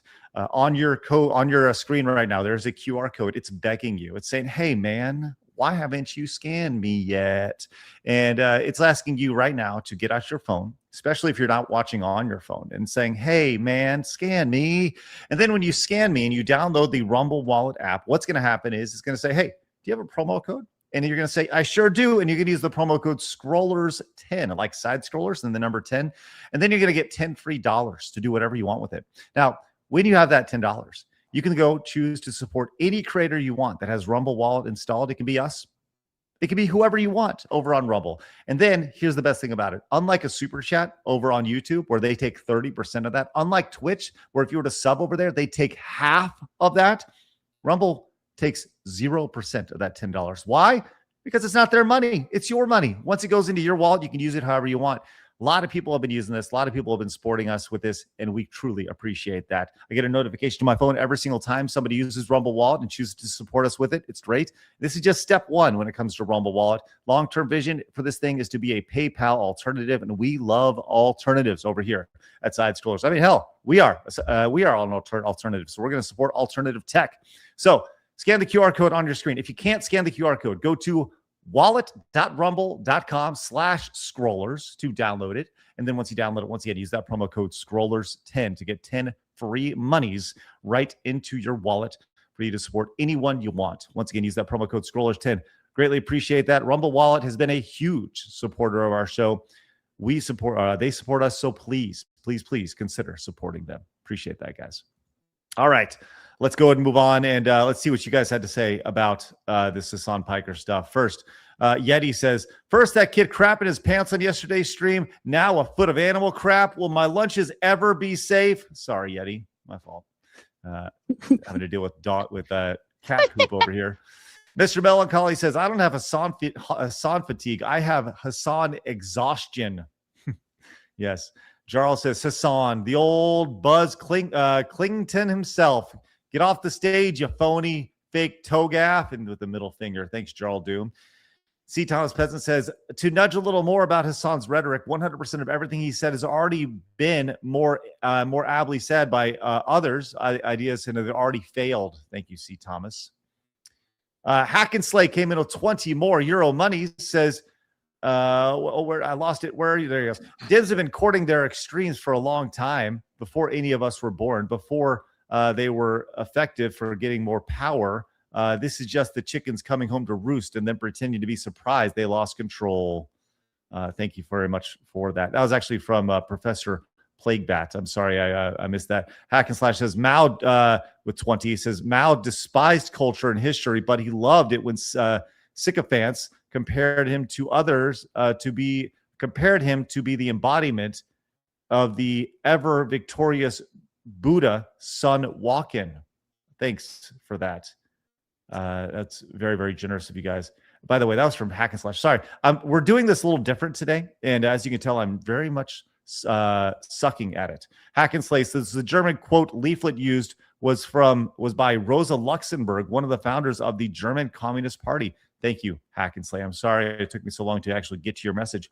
Ruddy says Hassan is the poster child of why birthright citizenship needs to be abolished. He was born in the U.S., raised in Turkey, and then came back to be the biggest commie on Twitch.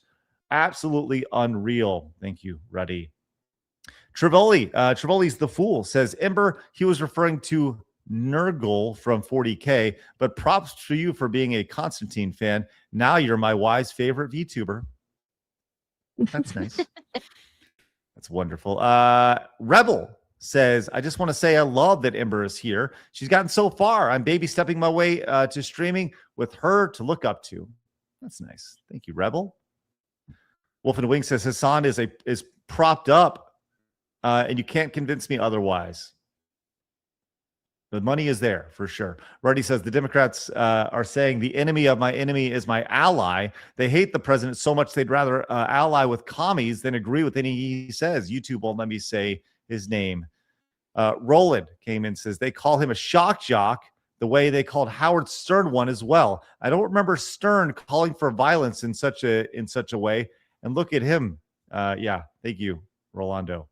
And HG Gundam says Senator Rick Scott filed a bill to Congress to build a memorial in D.C. to honor those killed by China from Mao to today because of Hassan speaking at the DSA event. Really? That's kind of funny.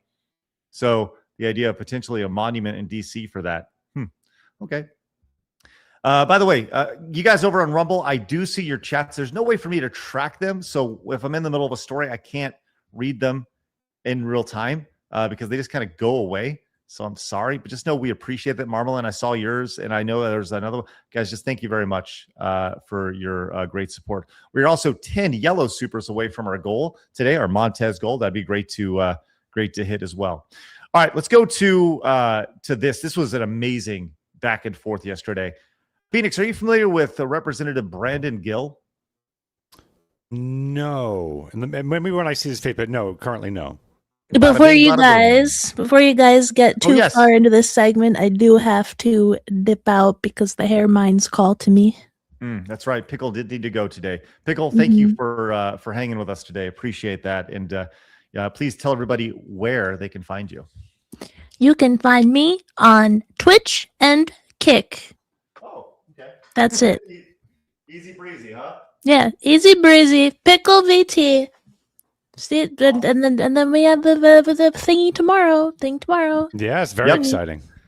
Yes, tomorrow you can find Pickle on Kick, Twitch, Rumble, plus it's the VTuber Chaos. It's going to be available for free for everybody. It's going to be great. Make sure you guys show up, except for YouTube, because we're in YouTube jail right now. So if you can find us at any other platform, links in our link tree, and you can watch Pickle tomorrow, VTuber Chaos 2. Pickle, have a great rest of your day. Thank you. Yeah, thank you so much, Pick. See you guys later. Bye-bye. See you tomorrow. Bye. All right, there's Pickle. She's the best. She's so much fun. The way she described her voice early in the show, I believe it was Robitussin for the brain. Yeah. Yep. That works. All right, Phoenix. So we were talking about this guy, Brandon Gill, and he is, I don't know if there's anything he's accomplished outside of pointing out people's hypocrisy and stupidity when he speaks. Yes, I'm now aware of him. Yes, he's very good at this. Yes. A lot of great social media clips come from this guy. And this is spectacular. Now, he was talking to the Smithsonian Museum of American History director, Anthea Hartig, right here. And let's see how this interaction went. It's about 4.5 minutes, but it's well worth the watch. Would you say that the goal of history is to be objective?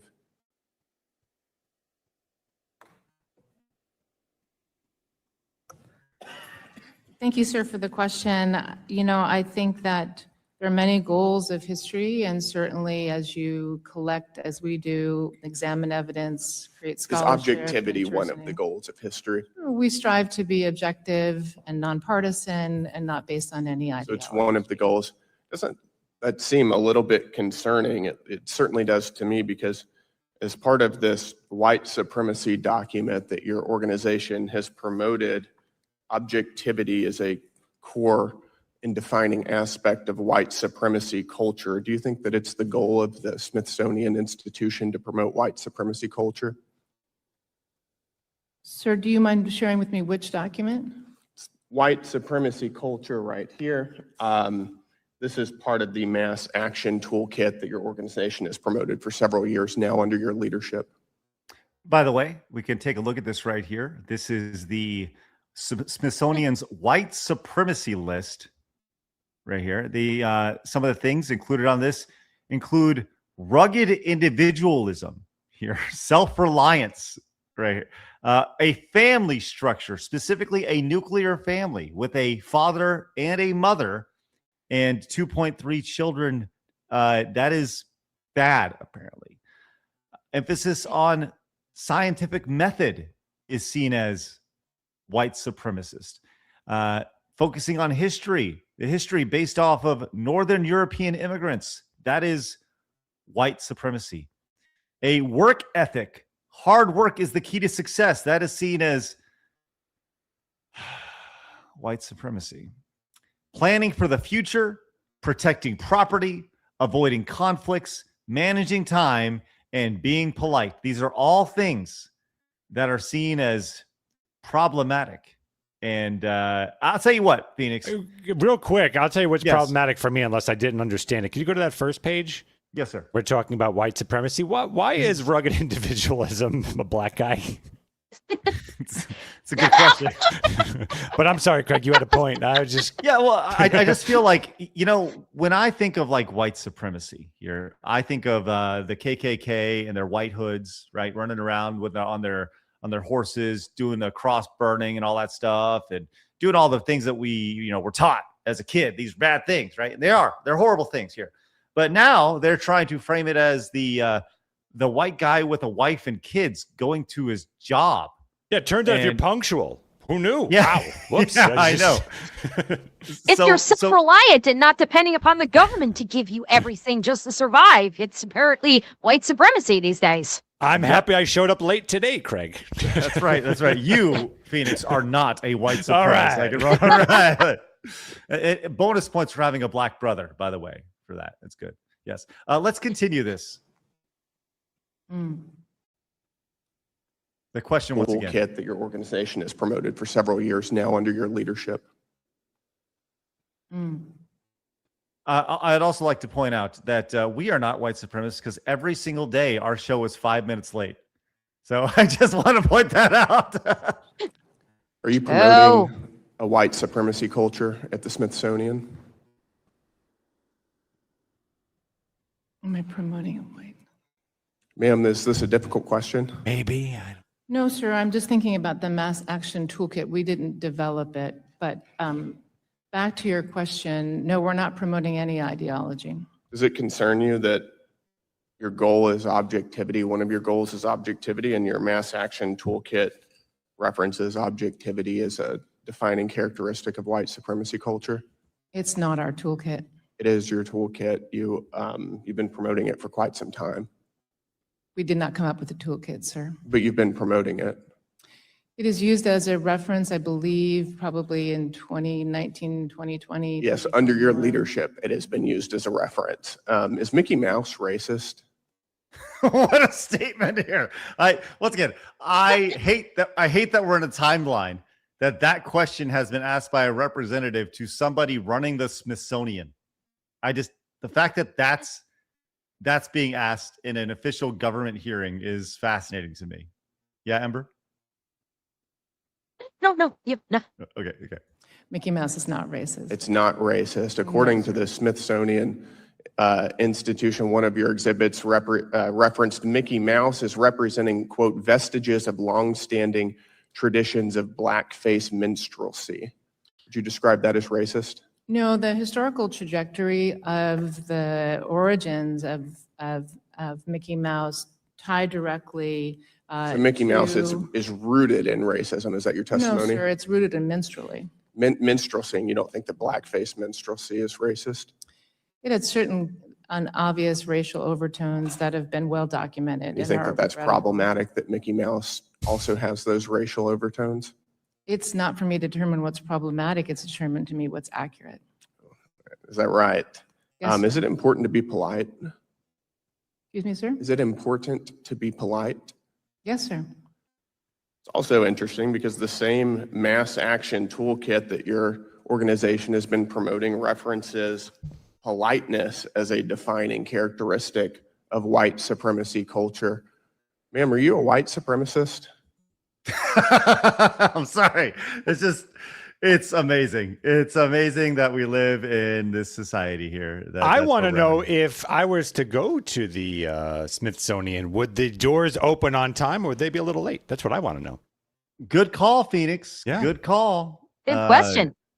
Yeah. And you know what? Maybe that's what we should do, Phoenix. We go to the Smithsonian. As soon as they open up promptly at 9 a.m., we just put stickers on everybody, letting them know how they're upholding white supremacy. Yeah, exactly. It's unbelievable. Oh, okay. So let's find out. Do you think that she thinks she's a white supremacist? No. Oh, okay. No, sir. You're not. Can you help me square why your organization says that being polite is part of being a white supremacist? I'm not exactly familiar with that passage of the Mass Action Toolkit, which is not. I can show you the one that we passage. It's developed. right here.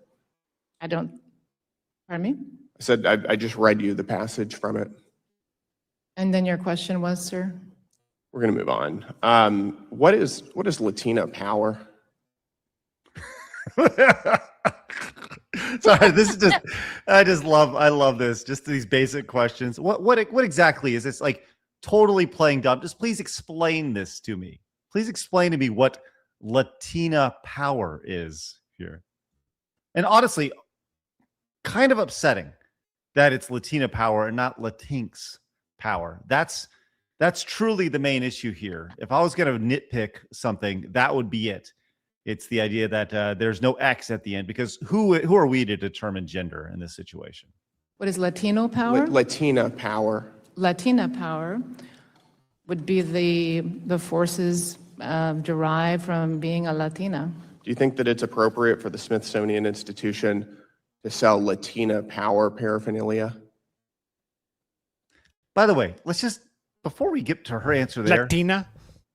Yeah, Latina. Actually, if I may correct, there's one thing that's been sticking out to me about this entire exchange so far, and that is the material that he was referencing. This is, I'm probably nitpicking a little bit here, but it was sticking out to me is that the Smithsonian materials that he was referencing didn't actually say white supremacist on it. He keeps saying it's white supremacy, it's white supremacy, it's white supremacy. But the documentation, the materials in question, was just basically saying whiteness, and it was categories, or it was what's the word I'm looking for? It's examples of just whiteness.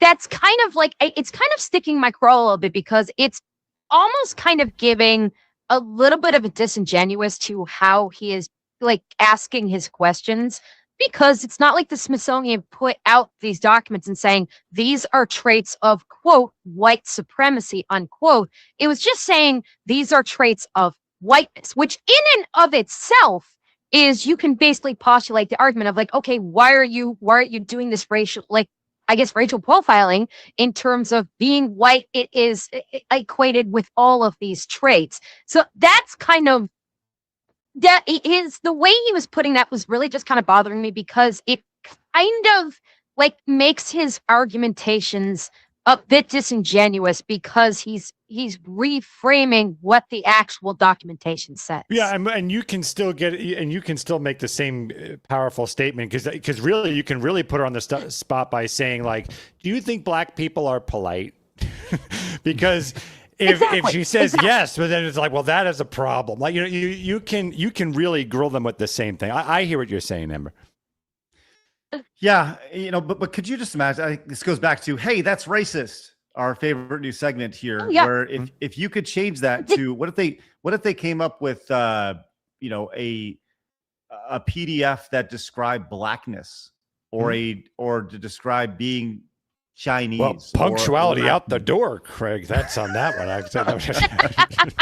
Well, just saying, like, wouldn't it be, you would immediately be labeled as racist in that situation, and that's the amazing thing about it. Yes, Ember. Oh no, I was agreeing with it. Okay, cool. Well, you don't have to agree, but I think we all do agree how silly this whole thing is, and it is. Look, it is a dog and pony show, obviously, but the question is, I guess the whole purpose of him going up there and doing these is to just show off the absolute stupidity, specifically the brain rot that is in these individual places where this lady thinks she is so intellectually, she's so smart. And listen, I've known people who work in these museums in this art world, like they think they are so pretentious. And that lady screams pretentious without saying a damn word. All right. Let's go ahead and move on from that if we possibly can. You guys have things to say about that? By the way, Wolf and Wings came in with 10, says big booty Latinas can stay. Oh, that's wonderful, Wolf and Wings. Glad they have your approval. That's good. Two bears fighting or two bears high-fiving. It says, I don't trust anything listed as history anymore. Watch the left read right in real time too often, and it's easy to get too easily and too rarely get questioned on it. Oh yeah, you talking about the all the things that got removed from society, like statues and such? Oh yeah. No, that's I don't want to derail, but like 100%. Like if you're wondering what all that's about, there you go. They took down your statues, and make no mistake, when they castrate your Marvel characters on screen and in the comic books and things like that, Marvel is one example. That is a very specific reason why. It is tear down your culture, and it's for a very specific reason. Well, and to that degree, yes. Don't forget that in certain streaming services, like Disney has done this, where they basically take old films and they redo that in some way, or they will remove parts that they consider quote unquote problematic. Again, rewriting history, and in this case, cinematic history, or flat out erasing it. Disney has taken how many movies and shows off of their platform and just basically pretend that they don't exist. Willow, Togo, countless others. That is a big problem with these days, where history is attempting to either be erased or rewritten, so people misremember how things actually work. It's shocking to see how many people just stood aside. Like, you could tear down the statue, but why didn't the city put it back up? And why weren't those people charged for tearing down the statue? C. Thomas Peasant came in and said, the evasiveness makes me want to crash out. And Hero Sword says, pretty evil to consider the sustaining birthright of 2.3 children white supremacy. Pretty obvious what sort of ideology this is and what demographic in the U.S. they are waging war against. Thank you, Hero Sword. And yeah, we are one yellow super away from our goal of Montez today, which is excellent. Thank you guys very much for your support on all platforms that we're watching. Hello, Twitch. Hello, Kick. Good to see you guys over there. Twitch, would love for you guys to join us anywhere but Twitch. All right. Speaking of Twitch, let's talk about one of the top streamers over on Twitch, not named Hassan, and that is Asmongold. There's been a lot of controversy about this. Phoenix, I know you've been busy, but have you seen that Asmongold apparently has a girlfriend now? Yeah. Yes. Asian woman, right? Because I think, is that what I got right? Because I saw it briefly. Yes, there are some pictures of them that were released over here, and there's been some videos. They're kind of silly pictures and all this stuff. I don't know. Look, people have their own thing, whatever, right? But the big reason I wanted to bring this up was because this right here. What I guess he's having a interesting relationship with this girl. Let's see how this goes. She said she wants me to clean up the house. She wanted me to clean up the house. Yeah. She said it's contaminated. And it begins. No, that's number one. She said she wanted me to shower more. And I think there was like one other one I forgot. She gave me a big list of things that she wanted me to do. I forgot what. Being an adult. It's just like right. Be an adult. But there is something here which kind of bothers me, right? And I think every single man who's ever been in a relationship probably knows exactly where I'm going to this. I don't know their relationship. They may be friends. They may be boyfriend, girlfriend. They may be just whatever, sleeping together, whatever. But he's been living his life. And she has now put up the guardrails of like, hey, if you want me to be around, you have to do these things. In his words, she put together an entire list of things right here. And yes, you're right, Phoenix. A lot of these things are adulting. But it's just, I think we've all been there in a situation where you're living your life. A woman comes into play and they want to, quote unquote, correct things a little bit. That is correct. Ember, have you ever been that woman? Well, I let me just put it this way. I try to be a tidy person, and if I was to be residing with someone else, there would be, I will call it an expectation of a certain degree of tidiness to maximize my happiness. And you want me to be happy, don't you? Don't you? See, that's the game. Don't you want me to be happy? Then clean your house. Yeah. So the other ones were though. Her boyfriend is there. There it is. It's always the same, isn't it? Demanding, you go to the gym. I don't think that was one of them. Israel's trying to compromise you. Why not buy a second house? I will consider. I don't know. Like, there's a house I was going to buy. I ended up not buying it though. I might do it, and that's it.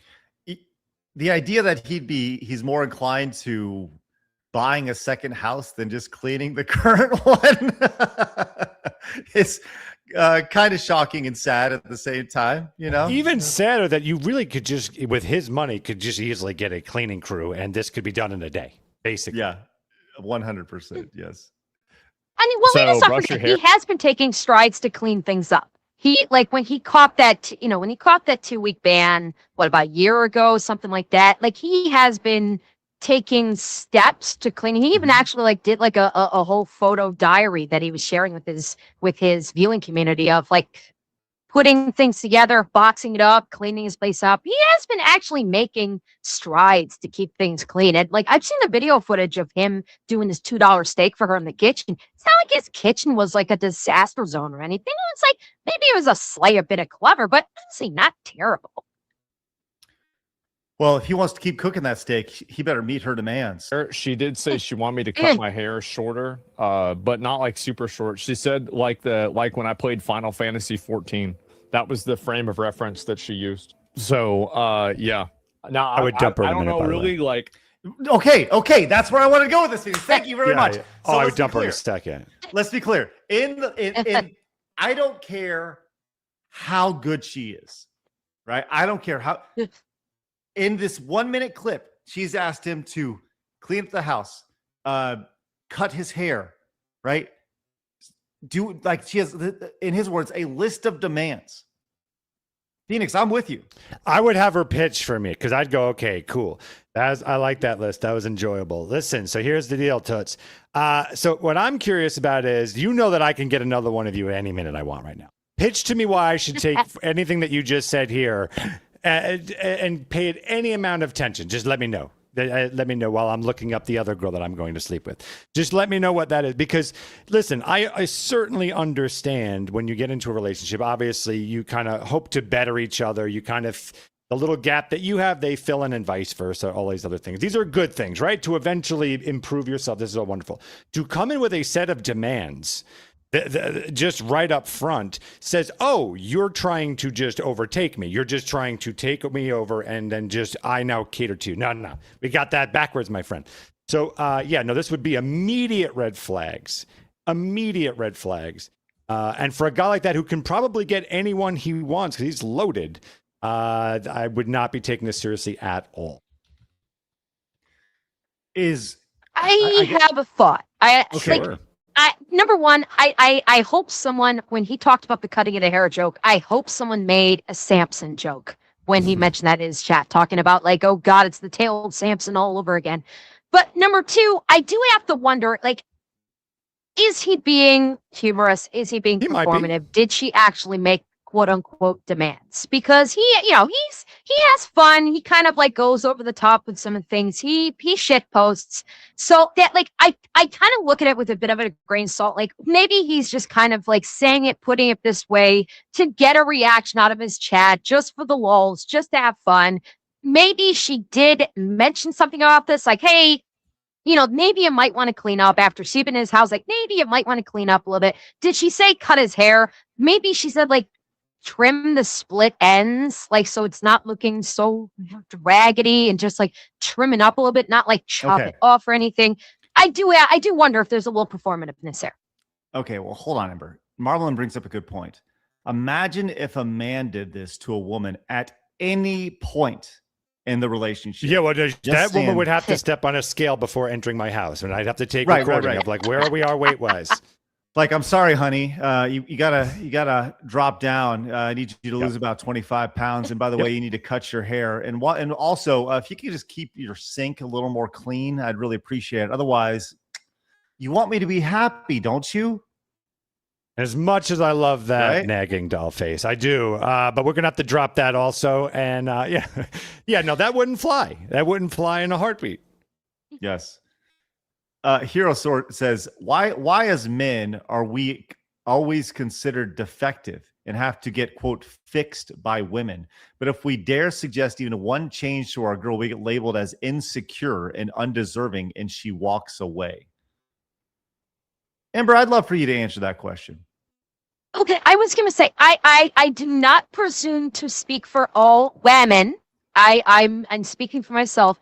I personally do not have objections if someone makes small little suggestions here or there. If someone says, hey, you're kind of putting on a little bit of weight or something, I look at that as, oh, I need to do something to correct myself. If I style my hair in a certain way and somebody tells me that doesn't look good, I'm like, okay, I'll definitely need to look into this. Like, this is me though. I'm not speaking for all women. I basically look at it as like, as long as they're like not like aggressive or like you need to like top to bottom change everything. I take small little suggestions or observations as that. That's how I view it. I don't take offense to it. I can like take them or leave it as I please. That's how I view it. Many women do not. I know a lot of women like, how dare you actually criticize me, or how dare you presume to tell me what I can and cannot do. Those, I don't even want to know what's going on through those women's heads, because honestly, I might get kind of scared. There is definitely a double standard, and I think the chatters have brought it up. You know, it goes back to Hero Sword's right. If I was to go, if I was dating a girl and I was like, listen, honey, just saying, I would really love it if you did X, right? Oh, you're just insecure with me or whatever. Like that's exactly, I know that because I'm not saying that's happened to me, but I've seen experiences like that before. So yeah. Now, probable cause says, to be fair, get rid of the roaches is probably the most reasonable thing I've ever heard a woman ask for. I agree. I do agree with that. I'm not saying that there aren't things, as Phoenix pointed out, that would not be great from just an adult perspective. Yeah, I agree. You probably shouldn't have roaches hang out. I agree. A very fair request, right? Just from a human to human. But from a female to male or a male to female perspective, I do think the idea of her being involved in him for however long, whether it's 2 days, 2 weeks, 2 months, 2 years, 20 years, the idea of her going in and wanting to, quote unquote, fix or change. I don't know. I'm just saying, I don't know the relationship, but it just seems odd that immediately the demands start being laid down. That's all. So that nesting, I will say it seems, yeah. You're at Phoenix. You're absolutely right. I was kind of going to reference the nesting there too. Also, like, we are only seeing it for the first time ourselves. We do not know how long Asmongold has known her, how often she's come over and hung out and wherever. We're only now, as the public, seeing it for the first time because he has decided to let everybody see his friend, girlfriend, whatever she might be now. She could have been hanging out with him for months or even years prior to this, and we might not even know about it. Yeah, no, Amber, we're just going off of if this is in fact true. I'm totally with you, right? Like, the obvious way of doing this is like, look, boyfriend, I come here and there's roaches and there's no place to sit. Like, listen, if you want me here, it would be great if you could clean up a little bit. Like, that's a very reasonable request. This is just going under the assumption of at least what he's saying. If this was a list of demands, go fuck yourself. Yeah, that's where the dude's walls should go up. Yeah. Ram came in and says, men, don't let women control you. Be more like Phoenix. Blabs tried to give him demands yesterday, and he made sure she would only have apple juice and Cheetos for the next few days. Yeah. That's how you keep a mouthy broad in line, Craig. Thank you. Ghost Haunting came in with 400 somethings and said, Montez, thank you very much. That's incredibly generous. Really appreciate your support. We did hit our Montez goal today, which we'll celebrate that momentarily. Gold Soul Ninja says, one thing I'll never forget in the Fifth Element edit versus the uncut. If anyone wants to know, ask me what it was. I don't know what you're talking about, Gold Soul Ninja, but I appreciate the support. Mochi Bird says, Asmon has said a few times that he lives the way he does because he's comfortable that way, but he would buy a new house if he gets married. There you go, Mochi Bird. Thank you very much for that. Hero Sword, thank you again for the 10 probable causes. To be fair, get rid of the roaches is probably yes. I read that a second ago. John says, men will do all these changes and she'll leave and she'll still leave because she'll say, you've changed. You're not the same man anymore. Yeah, I've seen that too. Hideki came in with 5, says Asmon's girl clearly hasn't watched Joe's apartment. Thank you, Hideki, for your support. All right, we did hit our Montez goal today, guys. Thank you very much for your generosity, your support. It goes a long way in keeping us available for you guys every single day, which is why we're here every single day. You guys can count on us. We're here, baby. Epsilon Sama came in with 10 just now. Says, Case is an OF model who makes money from femdom. Oh, really? Is she? Other than that, or other than her looks, which makes her look like a doll, she is low quality woman. A man can do better. She's an OF model? That's unfortunate. All right, let's celebrate with a little bit of Montez. Then we're going to come back with today in video game history. First, Ember, pick a number between 1 and 7. Let's go with 4.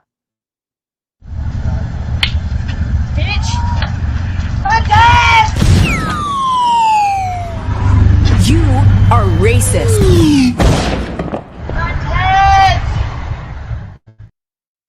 How perfectly topical. Classic right there. That's right. All right, let's go ahead and go today in video game history. Blabs is not here, but Phoenix, can you lead us today? I sure can. Yes, I can do that. While Phoenix figures it out, let's go to the intro.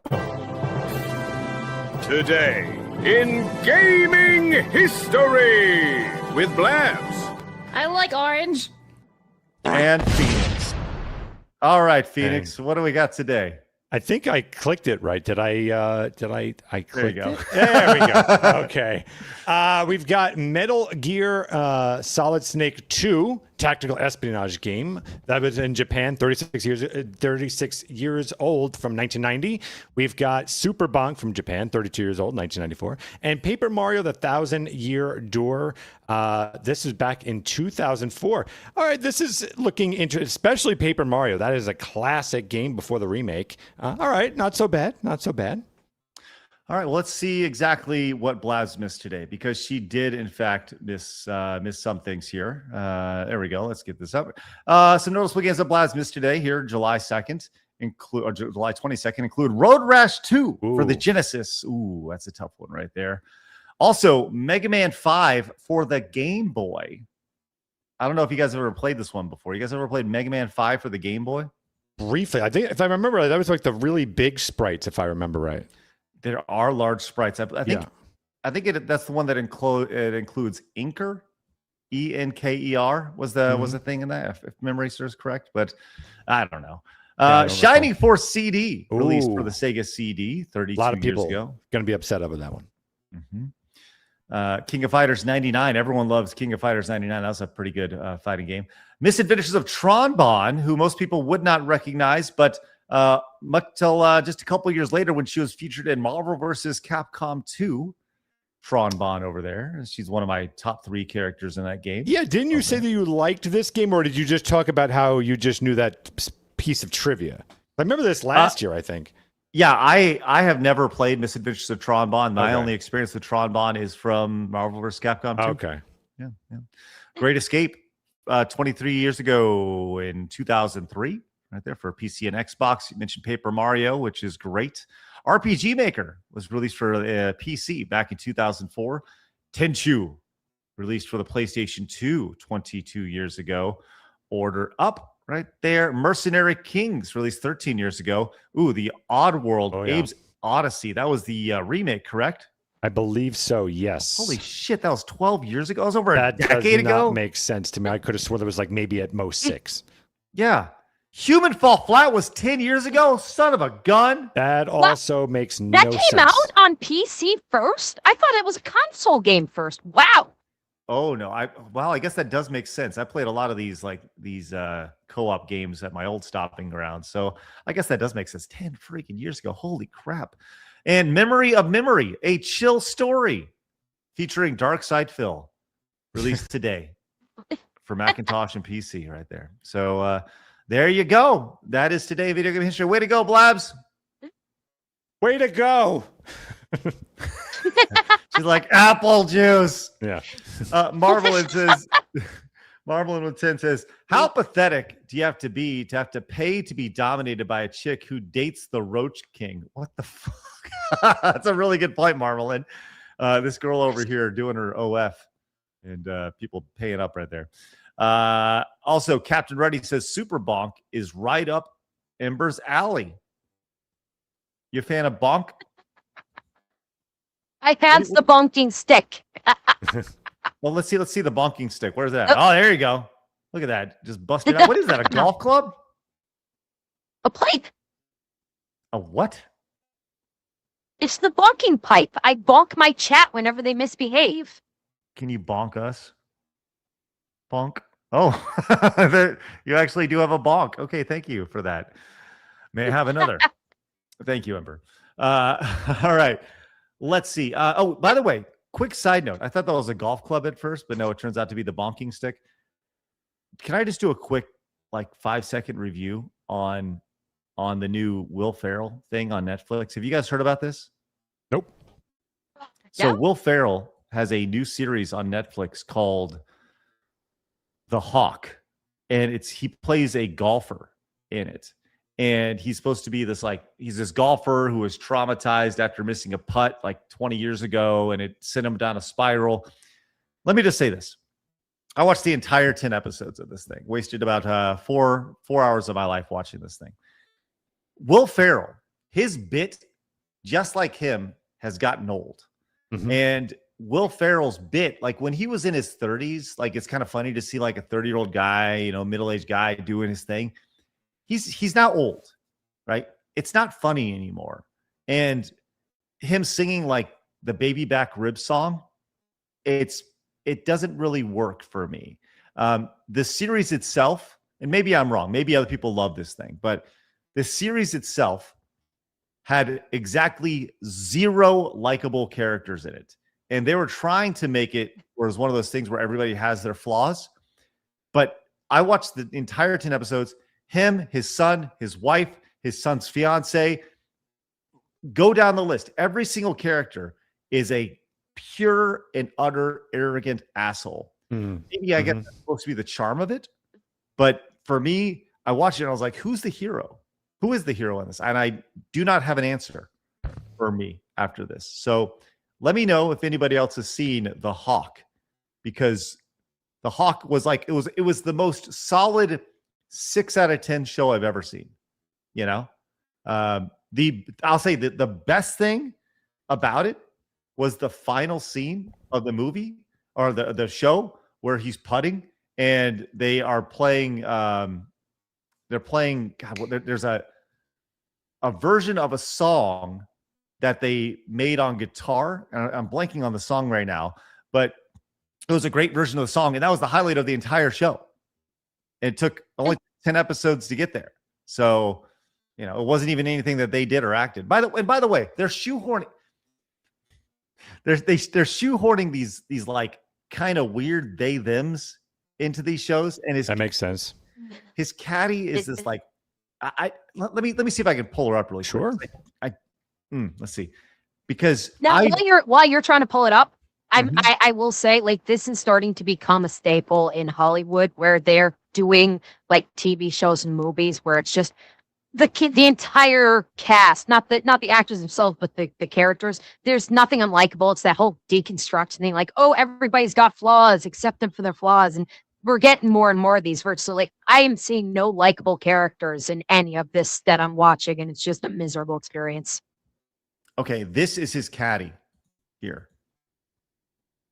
And she is exactly like what you'd expect in this. You know, she's like kind of the overweight Chris Farley style. I'm going to fall down occasionally and get hit by things role. But I don't know. Now, I will say this. There are some words that I did not expect to be heard in this, mainly like bag, starting with an F, you know. There were some words like that. I did not expect that to happen. But when that's used, it's mainly as from one of the many bad guys in the show, you know. So it is what it is. Yeah. So anyways, that's my quick review. It's the best. It's the most 6 out of 10 show I've ever seen. And Will Ferrell is a 6 out of 10 at this point in his career. Any laughs, or pretty much just nothing? I wish I could tell you there was. You know, I wish I could tell you I watched it. What kept you on it? Honestly, this 5 minutes that we've been talking about it. Yeah, probably spending 5 minutes talking about it on the show, because I knew you weren't going to watch it. You don't do anything on Netflix, right? But just seeing if I was the only one who thought this was really lackluster. You know, like because they had to toe the line of it not being Billy Madison, because Billy Madison, they just did some golf stuff, right? So he can't be like the angry guy, you know, it can't be the angry guy who throws his clubs, although he does throw his clubs, and he's got to be likable enough to not be hateable, but he's still hateable enough not to be likable, if that makes sense. I don't know. I don't know. I was just I'm kind of out on Will Ferrell at this point in my life, because he's also a Looney Tune. So Ghost Hunting, by the way, came in with Indian rupees, 400 something more. Ghost Hunting with the Indian rupees. Thank you so much for your Indian monies. We appreciate them. Yes, we appreciate any and all currency on our channel, which is great. All right. And by the way, like people have been using like those jewels over on YouTube. That's pretty fun too. So thank you for that. All right. Time to roll out. Phoenix, just out of curiosity, I'm asking because I legitimately do not know. Yes. If you were to put a percentage on Blaz being on the show tomorrow, what would you extremely high, extraordinarily high moving forward. Okay. Yeah. That's exciting to me. This is exciting. All right, guys. Well, tune in tomorrow then. Then the return of the 12-year-old boy that y'all have been waiting for. We'll see how that goes. So, Ember, where would you like people to find you? You can find me on Twitch or on Kick almost every single day. All right. Excellent. Guys, have a great rest of your day. We'll see you guys tomorrow when we are joined by, I don't have the guest. Is this it? Oh my God, it is tomorrow. Yes, tomorrow's a big show. That's right. That's a lineup. Yeah, we got Kirsha, we got Powder and Leaflet all tomorrow. Wow. And Blab's returning. What? Wow. And on top of that, we have a big announcement tomorrow. So we have this huge announcement. Yeah. We have this and a big announcement during the show. Get your ass here tomorrow early and be ready to rock. It's going to be a big show. And then a great evening show too. All right. So be here ready to roll tomorrow bright and early. Hit the thumbs up button on your way out. We greatly appreciate it. But until then, remember that people are going to try to keep you down. Don't let them. You guys got a goal. Go get it. Have a great rest of your day. See you later. Bye-bye. Ember, say fatality. Fatality. Oh, that's good. Nail.